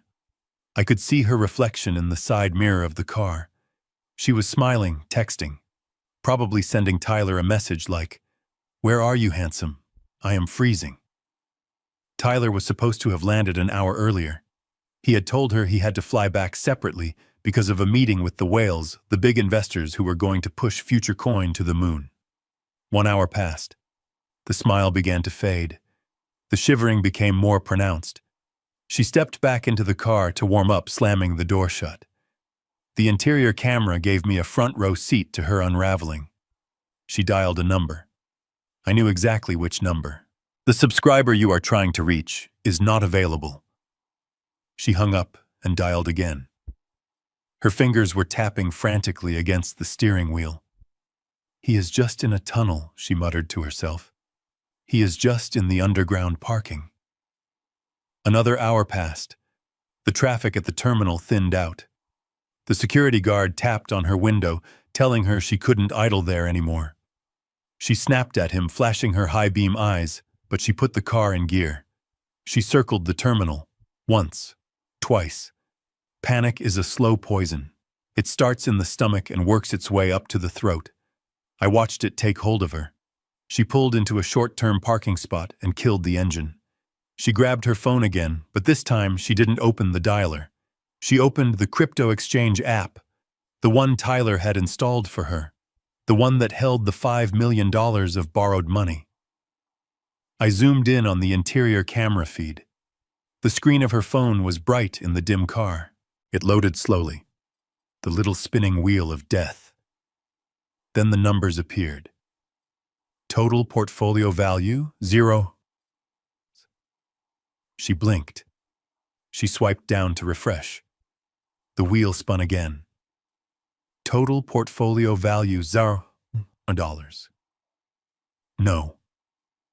The word escaped her lips like a gasp. She tapped the transaction history. Transfer out external wallet. Status confirmed. It wasn't a market crash. It wasn't a dip. It was a withdrawal. Every single cent had been drained out at 4:00 a.m. that morning. "There has to be a mistake," she whispered, her voice trembling. "It is a glitch. It is just a glitch. Tyler wouldn't. He is a partner." She dialed him again. This time the call didn't even go to voicemail. "This number has been disconnected." The phone slipped from her hand and fell into her lap. She sat there staring at the rain streaking the windshield. The reality was trying to break through the walls of her denial, but she wasn't ready to let it in. Not yet. She needed to see him. She needed to see his face and have him explain that this was just a security measure, that he was moving the money to a safer wallet. She started the car, the engine roaring to life with an aggressive growl that matched her desperation. She peeled out of the parking garage, scraping the rims against the concrete curb. She didn't care. She drove toward the city, weaving through traffic on the Kennedy Expressway at 90 miles an hour. I watched the speedometer climb on my laptop screen. She was driving like a madwoman. She was heading to the Gold Coast, to the luxury apartment Tyler had rented, the apartment she was paying for. I switched feeds. I pulled up the building security cameras for the apartment complex. I didn't have audio there, but the visuals were enough. I saw the Mercedes screech to a halt in the fire lane. Patricia jumped out, leaving the door wide open, ignoring the doorman who tried to greet her. She ran to the elevator, hammering the button. I switched back to her phone's microphone, which I had remotely activated. I could hear her breathing. Short, sharp gasps, like she was drowning. "Please be there," she prayed. "Please just be sleeping. Please just be surprising me." The elevator dinged. She ran down the hallway. I heard the fumble of keys. She jammed the key into the lock. It turned. She threw the door open. "Tyler," she screamed. "Tyler, where are you? The app is acting weird." Silence. I hacked into the apartment's own security system, a simple Nest camera in the living room that Tyler hadn't bothered to disconnect. The apartment was empty. And I don't mean he wasn't home. I mean it was erased. The furniture which had been rented was gone. The art on the walls was gone. The expensive rugs were gone. It was just a box of white walls and polished hardwood floors. There wasn't a sock, a toothbrush, or a note left behind. It was as if Tyler had never existed. Patricia walked into the center of the room. She spun around slowly. Her heels clicked on the empty floor, the sound echoing off the bare walls. She checked the bedroom. Empty. She checked the closet. Empty. She checked the bathroom. The only thing left was a small plastic bottle of hotel shampoo on the edge of the sink. She walked back to the living room and stood there. The magnitude of what had happened finally crashed down on her. The $5 million. The mortgage on the penthouse. The loan against the company. The burned bridges with her son. The humiliation of her husband. She had traded it all for a ghost. She wasn't a victim of a bad investment. She was the victim of a romance. A fiction written for an audience of one designed to extract maximum value before the credits rolled. She fell. It wasn't a graceful faint. Her legs just gave out. She crumpled onto the hard floor, her white linen suit staining with the dust of the empty apartment. She didn't scream at first. She just made this low, keening sound, like a wounded animal. Then the dam broke. She screamed. A raw, guttural scream of pure anguish that tore through the speakers of my laptop. She pounded her fists against the floor until I was sure she was bruising the bone. She curled into a ball, rocking back and forth, sobbing uncontrollably. "I am sorry," she choked out between sobs. "I am so sorry." I didn't know who she was apologizing to. Was it me? Was it Jason? Or was she apologizing to herself for being so catastrophically stupid? I watched her for a full minute. I watched the woman who had stood on a stage a week ago and called me a senile old man, now reduced to a weeping pile of regrets on a dirty floor. I should have felt happy. I should have felt triumphant. But I didn't. I felt a cold, hard resolution. This was the payoff. This was the moment I had engineered. But the game wasn't over. She was broken, yes, but she was still dangerous. She still had the legal guardianship paperwork. She still had Jason in my chair. And when a cornered animal realizes it is trapped, it doesn't just cry. It bites. I reached out and closed the laptop. The sound of her weeping cut off, instantly replaced by the hum of the refrigerator in my dingy rental. I stood up and walked to the window, looking out at the rain. "Cry it out, Patricia," I said to the glass, "because tomorrow you are going to need your strength. The court hearing is in 48 hours, and I have one more video to show the judge." I picked up my phone and called Maya. "It is done," I said. "He is gone. She is wrecked. Get the paperwork ready. We are going for the throat." The air in courtroom 4B was stale, recycled, and thick with the scent of impending doom. It was a windowless room illuminated by harsh fluorescent lights that hummed with a low headache-inducing vibration. I sat at the defendant's table alone. My lawyer, a good man named Caldwell, was sitting in the gallery behind me per my instructions. I wanted the court to see me. Just me. I wanted them to see the man Patricia claimed was a hollow shell. Across the aisle, Patricia sat next to Vance.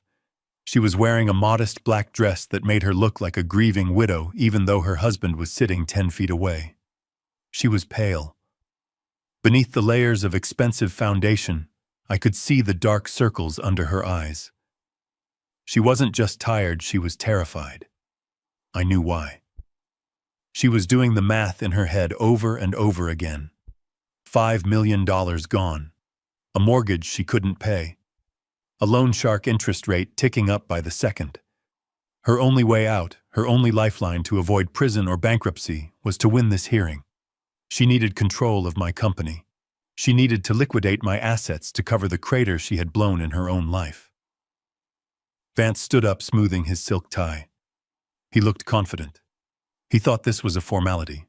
He walked toward the judge, a stern woman named Judge Hawthorne, who had seen it all and looked like she wanted to be anywhere else. "Your Honor," Vance began, his voice smooth and practiced. "We are not here to punish Mr. Sullivan. We are here to protect him. The evidence we have presented is irrefutable. We have the testimony of Dr. Evans, who confirms that Henry shows classic signs of advanced cognitive decline. We have the sworn affidavit of his stepson Jason, who has witnessed violent outbursts and dangerous forgetfulness. And we have the video evidence." Vance gestured to a screen where a paused video showed me yelling at a television. It was the same clip from the tablet, taken out of context, edited to make passion look like madness. "Mr. Sullivan built a great empire."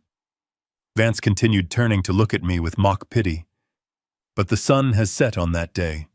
He is no longer capable of managing his own affairs. He is a danger to his financial stability, and potentially a danger to others. Just last week, he was seen wandering the streets in a tuxedo, sleeping in his truck. These are not the actions of a rational man. These are the cries for help of a mind that is lost."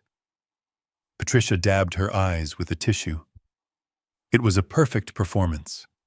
She looked at the judge with trembling lips. "I just want him to be safe, Your Honor," she whispered, her voice cracking just enough to be convincing. "I love him. I can't watch him destroy himself."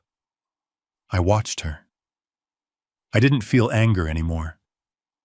I felt a strange kind of awe. It was impressive, really. She was staring into the abyss of financial ruin. She knew that the man she loved had robbed her and abandoned her. She knew she was standing on a trapdoor, and yet she was lying with such conviction.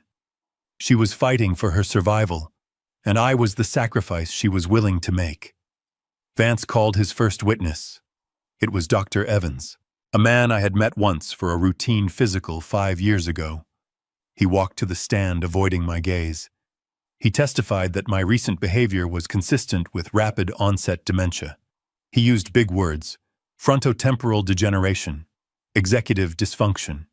He made it sound medical. He made it sound hopeless. I knew Vance had paid him. I knew his practice was struggling, and a hefty consulting fee from the Sullivan estate was hard to turn down. Then came Jason. He walked in wearing one of my suits. He looked tired, too.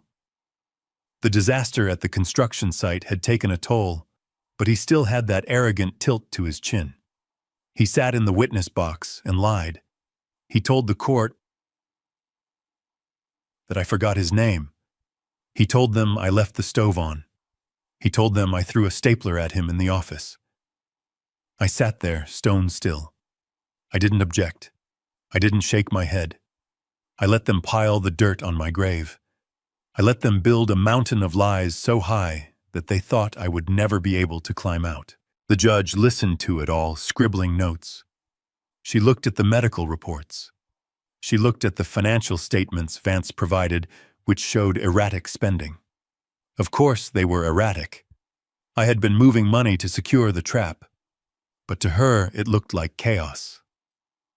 After 2 hours of testimony, Vance rested his case. He walked back to his table and sat down, patting Patricia on the hand. She let out a long, shaky breath. She thought she had done it. She thought she had secured the golden parachute. Judge Hawthorne adjusted her glasses and looked down at me. Her expression was unreadable, but her tone was soft, almost gentle. The kind of tone you use with a confused child. "Mr. Sullivan," she said, "your attorney is not present at the table. Do you wish to call a recess to wait for him? Or do you have a statement you wish to make on your own behalf?" The room went silent. The court reporter's fingers hovered over the keys. Vance leaned back in his chair, a smug smile playing on his lips. He expected me to ramble. He expected me to start shouting about conspiracies, which would only prove his point, that I was paranoid and delusional. I stood up. I didn't use the table for support. I stood up straight, pulling my shoulders back. I buttoned my jacket. I looked at Jason, who refused to meet my eyes. I looked at Patricia, who was staring at me with a mixture of fear and defiance. And finally, I looked at the judge. My voice when I spoke was not the voice of a senile old man. It was the voice that had commanded 3,000 workers. It was the voice that had negotiated with mayors and union bosses. It was a deep, resonant baritone that filled the room without the need for a microphone. "Your Honor," I said, "I do not need a lawyer today. The truth does not require a law degree to understand. It only requires eyes." Vance scoffed audibly. The judge shot him a warning look. "Mr. Vance has told you a very compelling story." I continued walking slowly toward the center of the room. "He has told you a story about a man who is losing his mind, a man who needs to be put out to pasture. It is a sad story. It is a tragedy. But unfortunately for Mr. Vance, and especially for my wife, it is a work of fiction."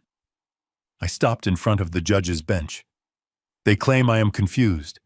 They claim I cannot manage my money.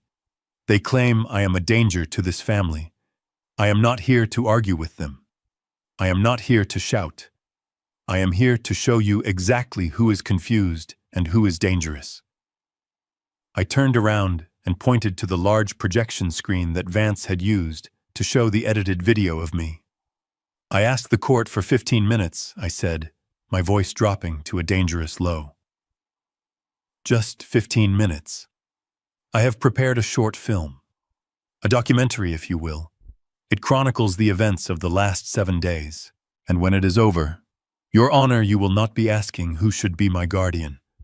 You will be asking the bailiff to arrest the people sitting at that table." Vance jumped up. "Objection. This is highly irregular. We have not seen this evidence. This is an ambush. The judge looked at Vance, then she looked at me. She saw the clarity in my eyes. She saw the steel in my spine. She was a smart woman. She knew something didn't smell right about this case. Overruled, she said, leaning back in her chair. I want to see the film. I nodded to the bailiff who I had spoken to earlier. He handed me a remote control.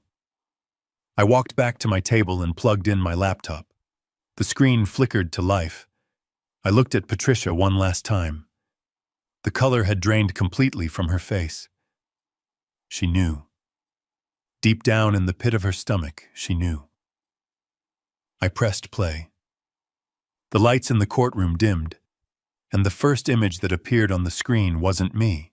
It was Patricia and Tyler sitting in my living room raising a glass of my wine. The audio was crystal clear. To the ATM, Tyler's voice boomed through the courtroom speakers. The gasps from the gallery were audible. But that was just the opening credit.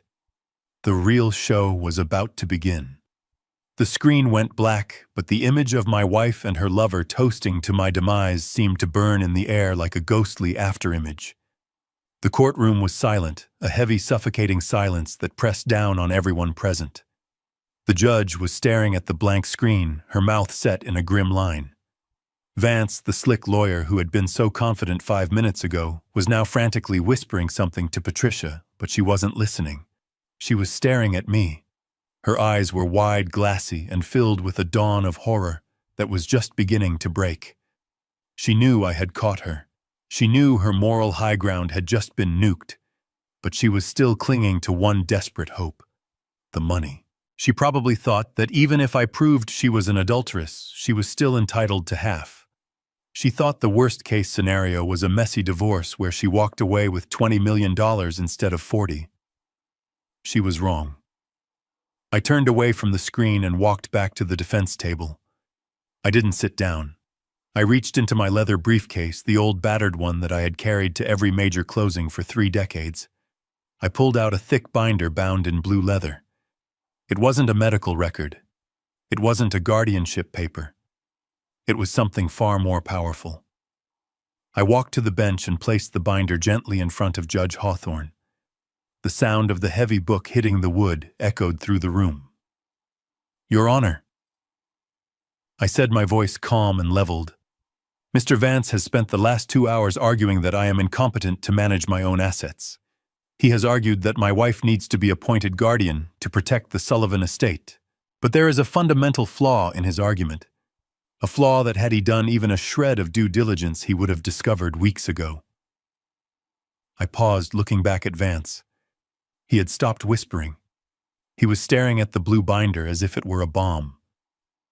There is no Sullivan estate for me to manage, I said. And there certainly isn't one for Patricia to steal. Vance stood up his chair, scraping loudly against the floor. Objection! Mr. Sullivan is clearly confused. We have the property deeds. We have the bank records. His name is on everything. I smiled. It was the first time I had smiled all day. My name is on the title as a trustee, Mr. Vance, I corrected him. Not as the owner. I turned back to the judge. 10 years ago, after a health scare that turned out to be nothing, I did some thinking. I realized that wealth attracts wolves. I wanted to ensure that the company I built and the assets I acquired would be protected forever, not just for me, but for the true legacy I wanted to leave behind. So I created the Sullivan Irrevocable Trust. I saw the judge's eyebrows shoot up. She knew exactly what that meant. Irrevocable. It was a legal fortress. Once assets go in, they don't come out, and the terms cannot be changed, not by me, and certainly not by a court order in a family dispute. I opened the binder to the first page. Every single asset, Your Honor. The penthouse on Lakeshore Drive, the commercial properties downtown, the majority shares of Sullivan Holdings, the liquid cash accounts. All of it was transferred into this trust a decade ago. I do not own them. I am simply the appointed lifetime manager. I draw a salary. I have the right to live in the properties, but I do not hold the title. I heard a gasp from the gallery. It was Maya. She knew about the trust, but she hadn't known the extent of it. She covered her mouth, her eyes shining with pride. But here is the most interesting part. I continued flipping to a page marked with a red tab. Section 4, paragraph B, the Morality and Spousal Conduct Clause. I looked at Patricia. She was trembling now, her hands gripping the edge of the table so hard her knuckles were white. "Read it, Patricia," I said, pointing to the document. "Or don't. I know you hate reading fine print. I will summarize it for you. The trust stipulates that if the lifetime manager's spouse engages in infidelity, or acts in a way that brings public disrepute to the family name, or attempts to legally incapacitate the manager, through fraudulent means, all beneficiary rights and spousal privileges are terminated. Immediately, automatically, without the need for a divorce decree." The room was spinning for Patricia. I could see it in her eyes. She wasn't just losing the lawsuit. She was losing the foundation of her entire reality. "This means, Your Honor," I said, turning back to the judge, "that as of 7 days ago, when my wife engaged in a sexual relationship with Mr. Mitchell Reynolds, also known as Tyler, in my home she ceased to have any claim to the trust assets. She has no right to live in the penthouse. She has no right to the company shares. She has no right to a single dime of the money she tried to seize." Vance was pale. He was flipping through his own papers looking for a way out, but there was none. An irrevocable trust was ironclad. "But wait," Vance stammered, sweat beading on his forehead. "The loan, my client, Mrs. Sullivan secured a liquidity loan last week. $5 million. The bank approved it. It was secured against the penthouse equity."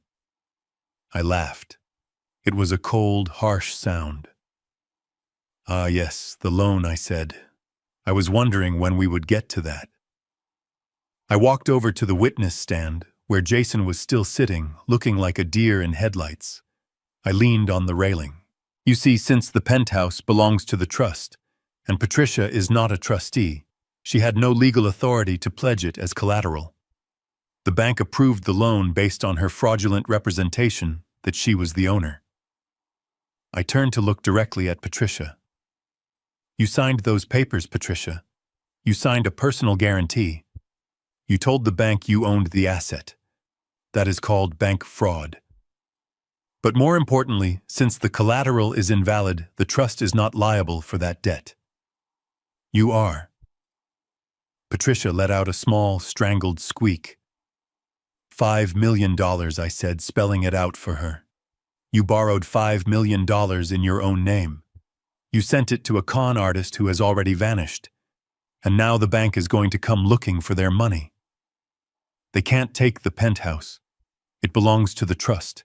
They can't take the company. It belongs to the trust. So they are going to come for you. They will take your jewelry. They will take your personal savings. They will take your car. And when that isn't enough, they will garnish every paycheck you ever earn for the rest of your life."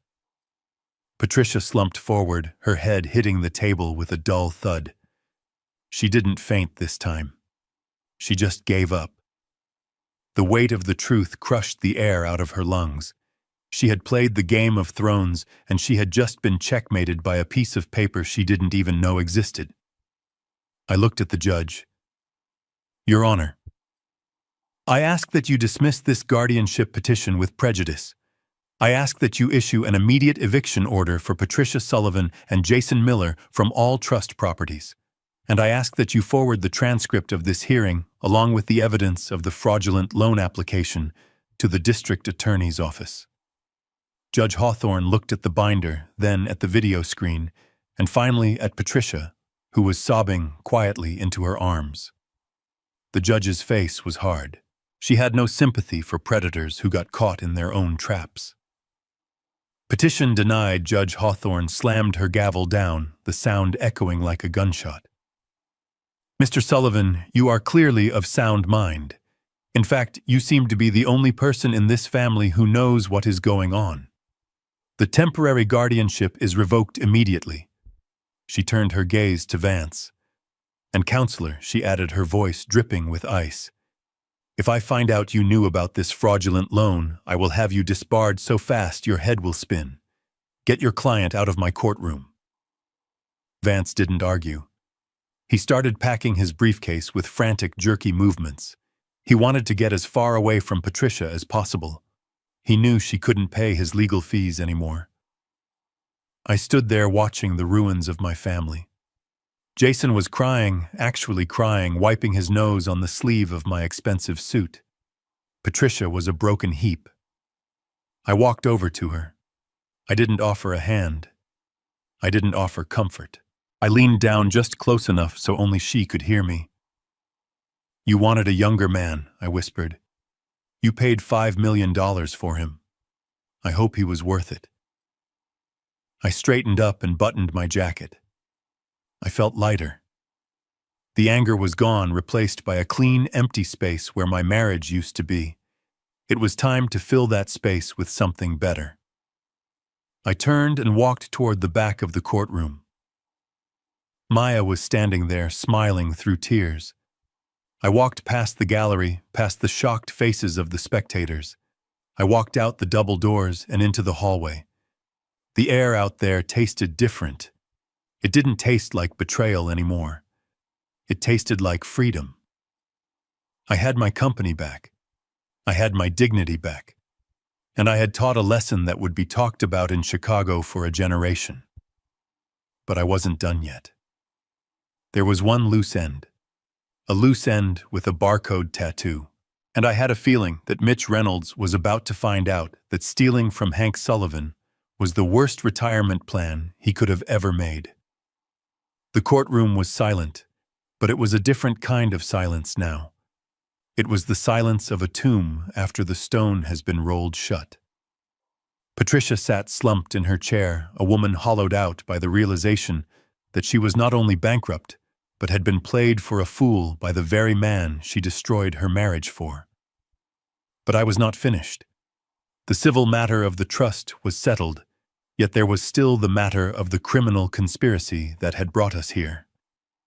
I looked over at Jason.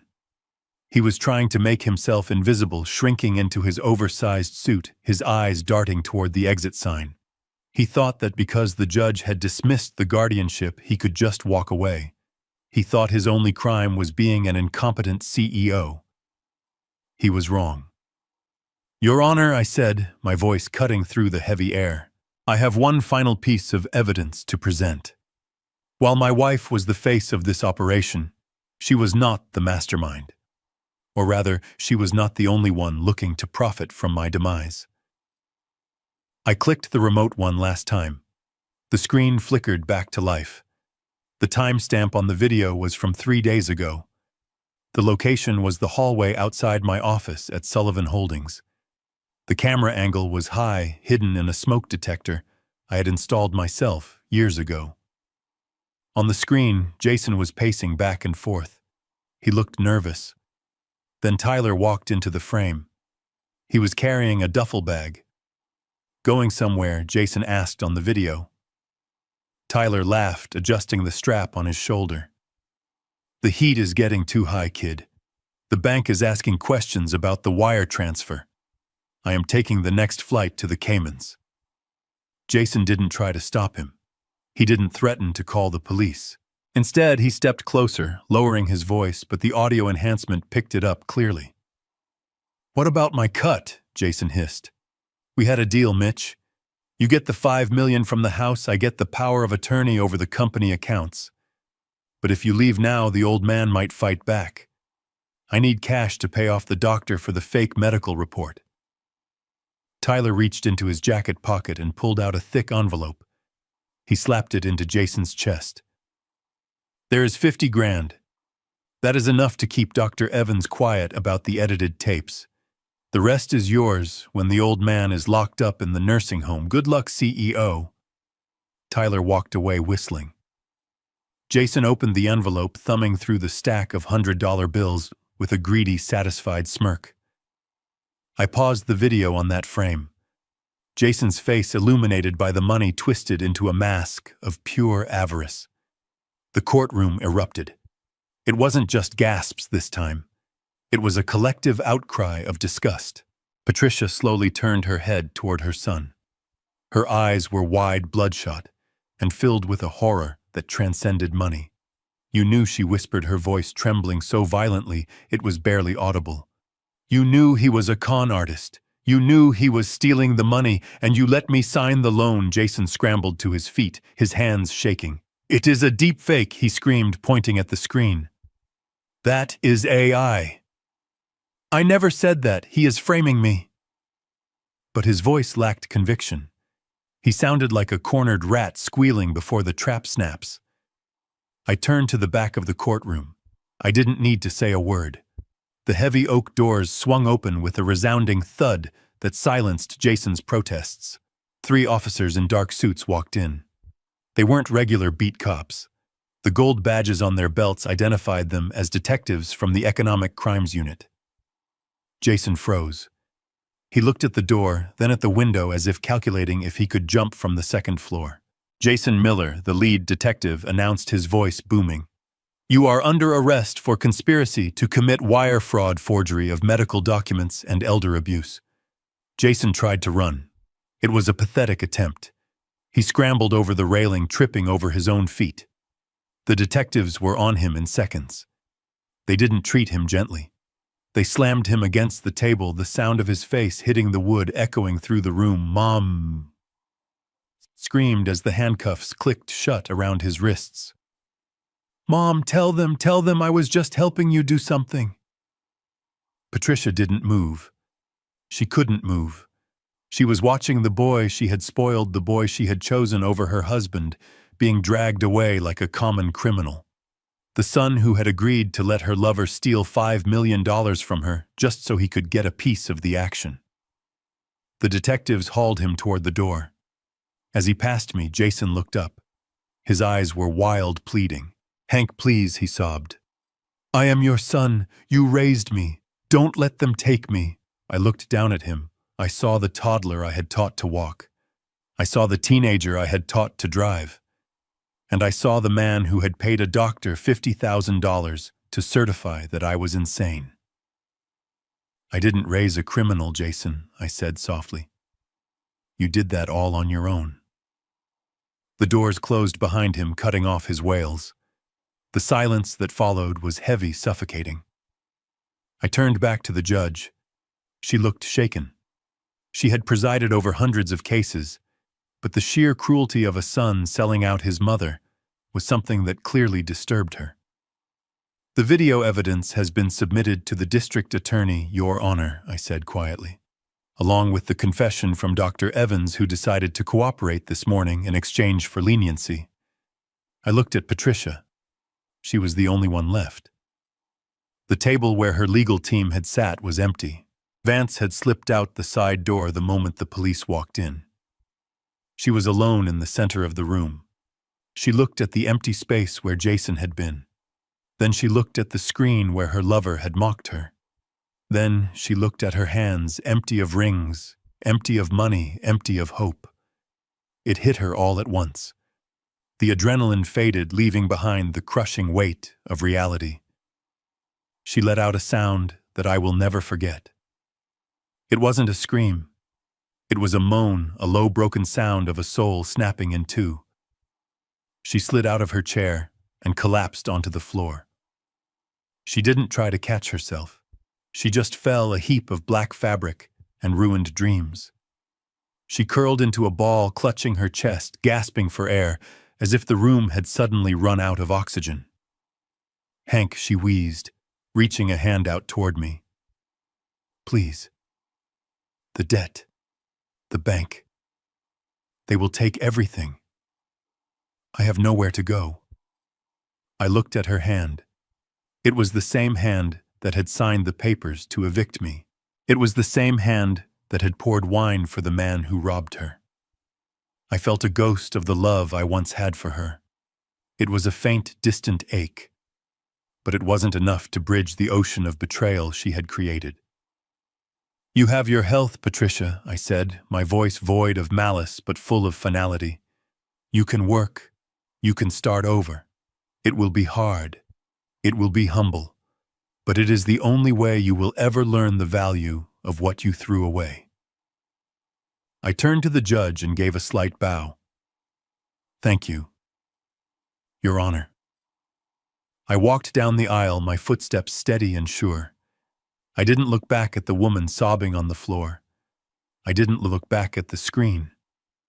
I walked out of the courtroom and into the hallway where Maya was waiting. She didn't say anything. She just hugged me. A real hug. Strong and fierce. "It is over, Dad," she whispered. "Yes," I said, looking out the window at the Chicago skyline standing tall and proud against the gray sky. "It is over, and for the first time in a long time the foundation is solid." The morning sun over Lake Michigan was gentle, warming my face as I cast my line into the still water. It had been a month since the gavel fell, a month since the storm finally broke and left the air clean and crisp. Sitting next to me on the wooden dock was Maya. She wasn't wearing a suit or an apron today. She was wearing a simple sweater and jeans, holding her own fishing rod with a relaxed grace I hadn't seen in years. We didn't need to talk. The silence between us wasn't heavy anymore. It was comfortable. It was the silence of two people who had fought a war back to back and won. I reeled in my line, slowly watching the ripples spread across the surface. My phone was turned off. For the first time in 40 years, I didn't care about the stock market or construction schedules. The company was in good hands. Maya had stepped in as interim CEO, and to the surprise of no one but the doubters, she was brilliant. She had the grit I had at her age, but she also had the compassion I had sometimes forgotten. She hired back Frank and the old crew on her first day. She visited the sites. She listened. The company stock was up 15%, but more importantly, the morale was back. The men respected her not because of her name, but because she showed up. I thought about Patricia. I heard through the grapevine that the bank had seized everything. The jewelry, the cars, the designer clothes. She avoided prison by pleading guilty and agreeing to a restitution plan that would take her 3 lifetimes to pay off. Last I heard, she was working the night shift at a cleaning service downtown, scrubbing the floors of office buildings she used to think she was too good to enter. It was a harsh fate, but justice is rarely gentle. She was learning the value of $1 the hard way, one mop bucket at a time. As for Jason, he was awaiting sentencing in county jail. His friends had abandoned him. His arrogance stripped away, leaving a frightened boy who finally had to answer for his own choices. I looked at Maya. She caught my eye and smiled. "You know, Dad," she said softly, "you never told me what you whispered to her in the courtroom." I chuckled, casting my line out again. "I told her that some things can't be bought," I said, "and that included dignity." Maya nodded, looking out at the water. "I am glad you called me Dad. I missed you." I reached over and squeezed her shoulder. "I missed you too, sweetheart. I am just sorry it took a catastrophe to wake me up."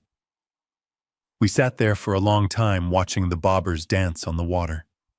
I realized then that this was what retirement was supposed to be. Not parties, not yachts, not pretending to be young. It was this: peace, family. The simple, quiet joy of knowing that the person sitting next to you loves you for who you are, not for what you can give them. I had built skyscrapers that touched the clouds. I had amassed a fortune that could buy small countries. But sitting there on that dock with my daughter by my side and a cheap fishing rod in my hand, I felt richer than I ever had in the penthouse. I had almost lost everything that mattered because I was too busy protecting the things that didn't.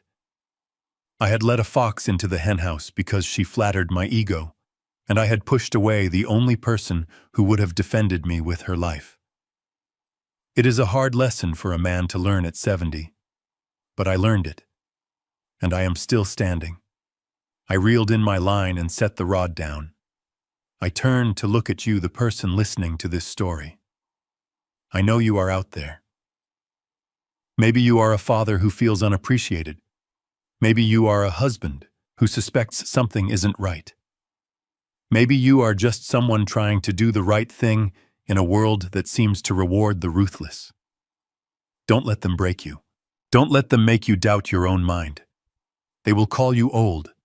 They will call you obsolete. They will try to take what you have built and tell you that you don't deserve it anymore. They mistake your silence for weakness. They mistake your patience for fear. But they are wrong. Never underestimate a man who has built an empire from two empty hands. We know how to lay foundations, but we also know how to use a sledgehammer. Our silence isn't surrender. It is strategy. It is the sound of us loading the ammunition. It is the deep breath before we pull the trigger. So if you are in the middle of a storm right now, hold your ground. Trust your gut. And remember that the truth is the only weapon that never runs out of bullets. I stood up and picked up my tackle box. Maya stood up with me, linking her arm through mine. We walked back toward the truck, leaving the lake behind us. The water was calm, the sky was blue, and the future was wide open. It is funny how life comes full circle in the construction business. You spend years building things up, but sometimes the most important work you do is demolition, clearing away the rot so you can build on solid ground again. 6 months after the trial, I found myself walking through the lobby of the Meridian Tower, one of the first skyscrapers I ever built in downtown Chicago. I wasn't there as the owner, but as a guest. Maya was receiving the Businesswoman of the Year award in the grand ballroom on the top floor. As I walked toward the elevators, I saw a cleaning crew buffing the marble floors I had laid 30 years ago. The sound of the industrial polisher was loud, drowning out the soft jazz playing in the lobby. I stopped. There was a woman on her hands and knees, scrubbing a stubborn scuff mark near the fountain. She was wearing a gray uniform that was 2 sizes too big, and her hair, once dyed and styled to perfection, was pulled back in a messy graying bun. It was Patricia. She looked up as my shadow fell over her. For a second, her eyes lit up with that old familiar spark of manipulation, a reflex to charm her way out of a mess. She started to stand, perhaps to ask for help, perhaps to beg. "Henry," she breathed, wiping her dirty hands on her apron. I knew you would come." I didn't move. I didn't blink. I just looked at her. I looked at the woman who had tried to put me in a mental institution so she could buy a yacht with a con artist. I looked at the hands that had signed my eviction notice.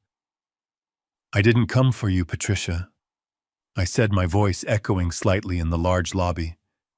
"I came to see my daughter, the one you tried to erase from my life." "Please," she whispered, tears cutting tracks through the dust on her face. "The debt is suffocating me. I live in a studio apartment with 3 other people. I'm tired, Henry. I'm so tired." I reached into my pocket. For a second, she looked hopeful, thinking I was pulling out a checkbook. Instead, I pulled out a single, crisp $20 bill. I dropped it on the floor next to her bucket. "You missed a spot," I said. I walked past her to the elevator, pressing the button for the penthouse. I didn't look back. It wasn't cruelty. It was the final payment on a lesson she needed to learn. You cannot build a life on the backs of people you despise and expect them to carry you forever.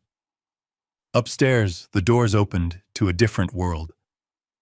Maya was on stage commanding the room, talking about ethical leadership and the future of Sullivan Holdings. She wasn't just my daughter anymore.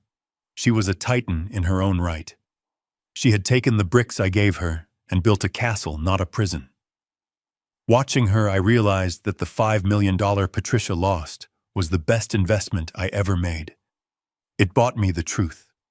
It bought me my freedom. And it bought me the clarity to see who really deserved a seat at my table.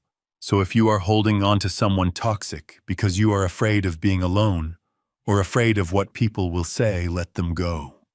The peace you find on the other side is worth every penny. This is Henry Sullivan signing off. Thank you for listening to my story. And now a lesson I learned from this journey. Trust is the most expensive currency in the world, and you should never spend it on someone who hasn't earned it. We often ignore the red flags because we want to be loved, or we want to feel young, or we simply want peace. But blindness is not peace. Real peace comes from facing the uncomfortable truth and removing the people who are only there for the shade of your tree, not the strength of your roots. Protect your legacy, but more importantly, protect the people who would stand by you, even if that legacy turned to dust. If this story resonated with you, if you felt the anger and the redemption, please leave a comment below. Tell me where you are listening from. Tell me if you have ever had to stand up for yourself against the people you loved. I read every single one. And if you want to hear more stories about justice and resilience, hit that subscribe button. Until next time, keep your head up and your eyes open, with love and respect.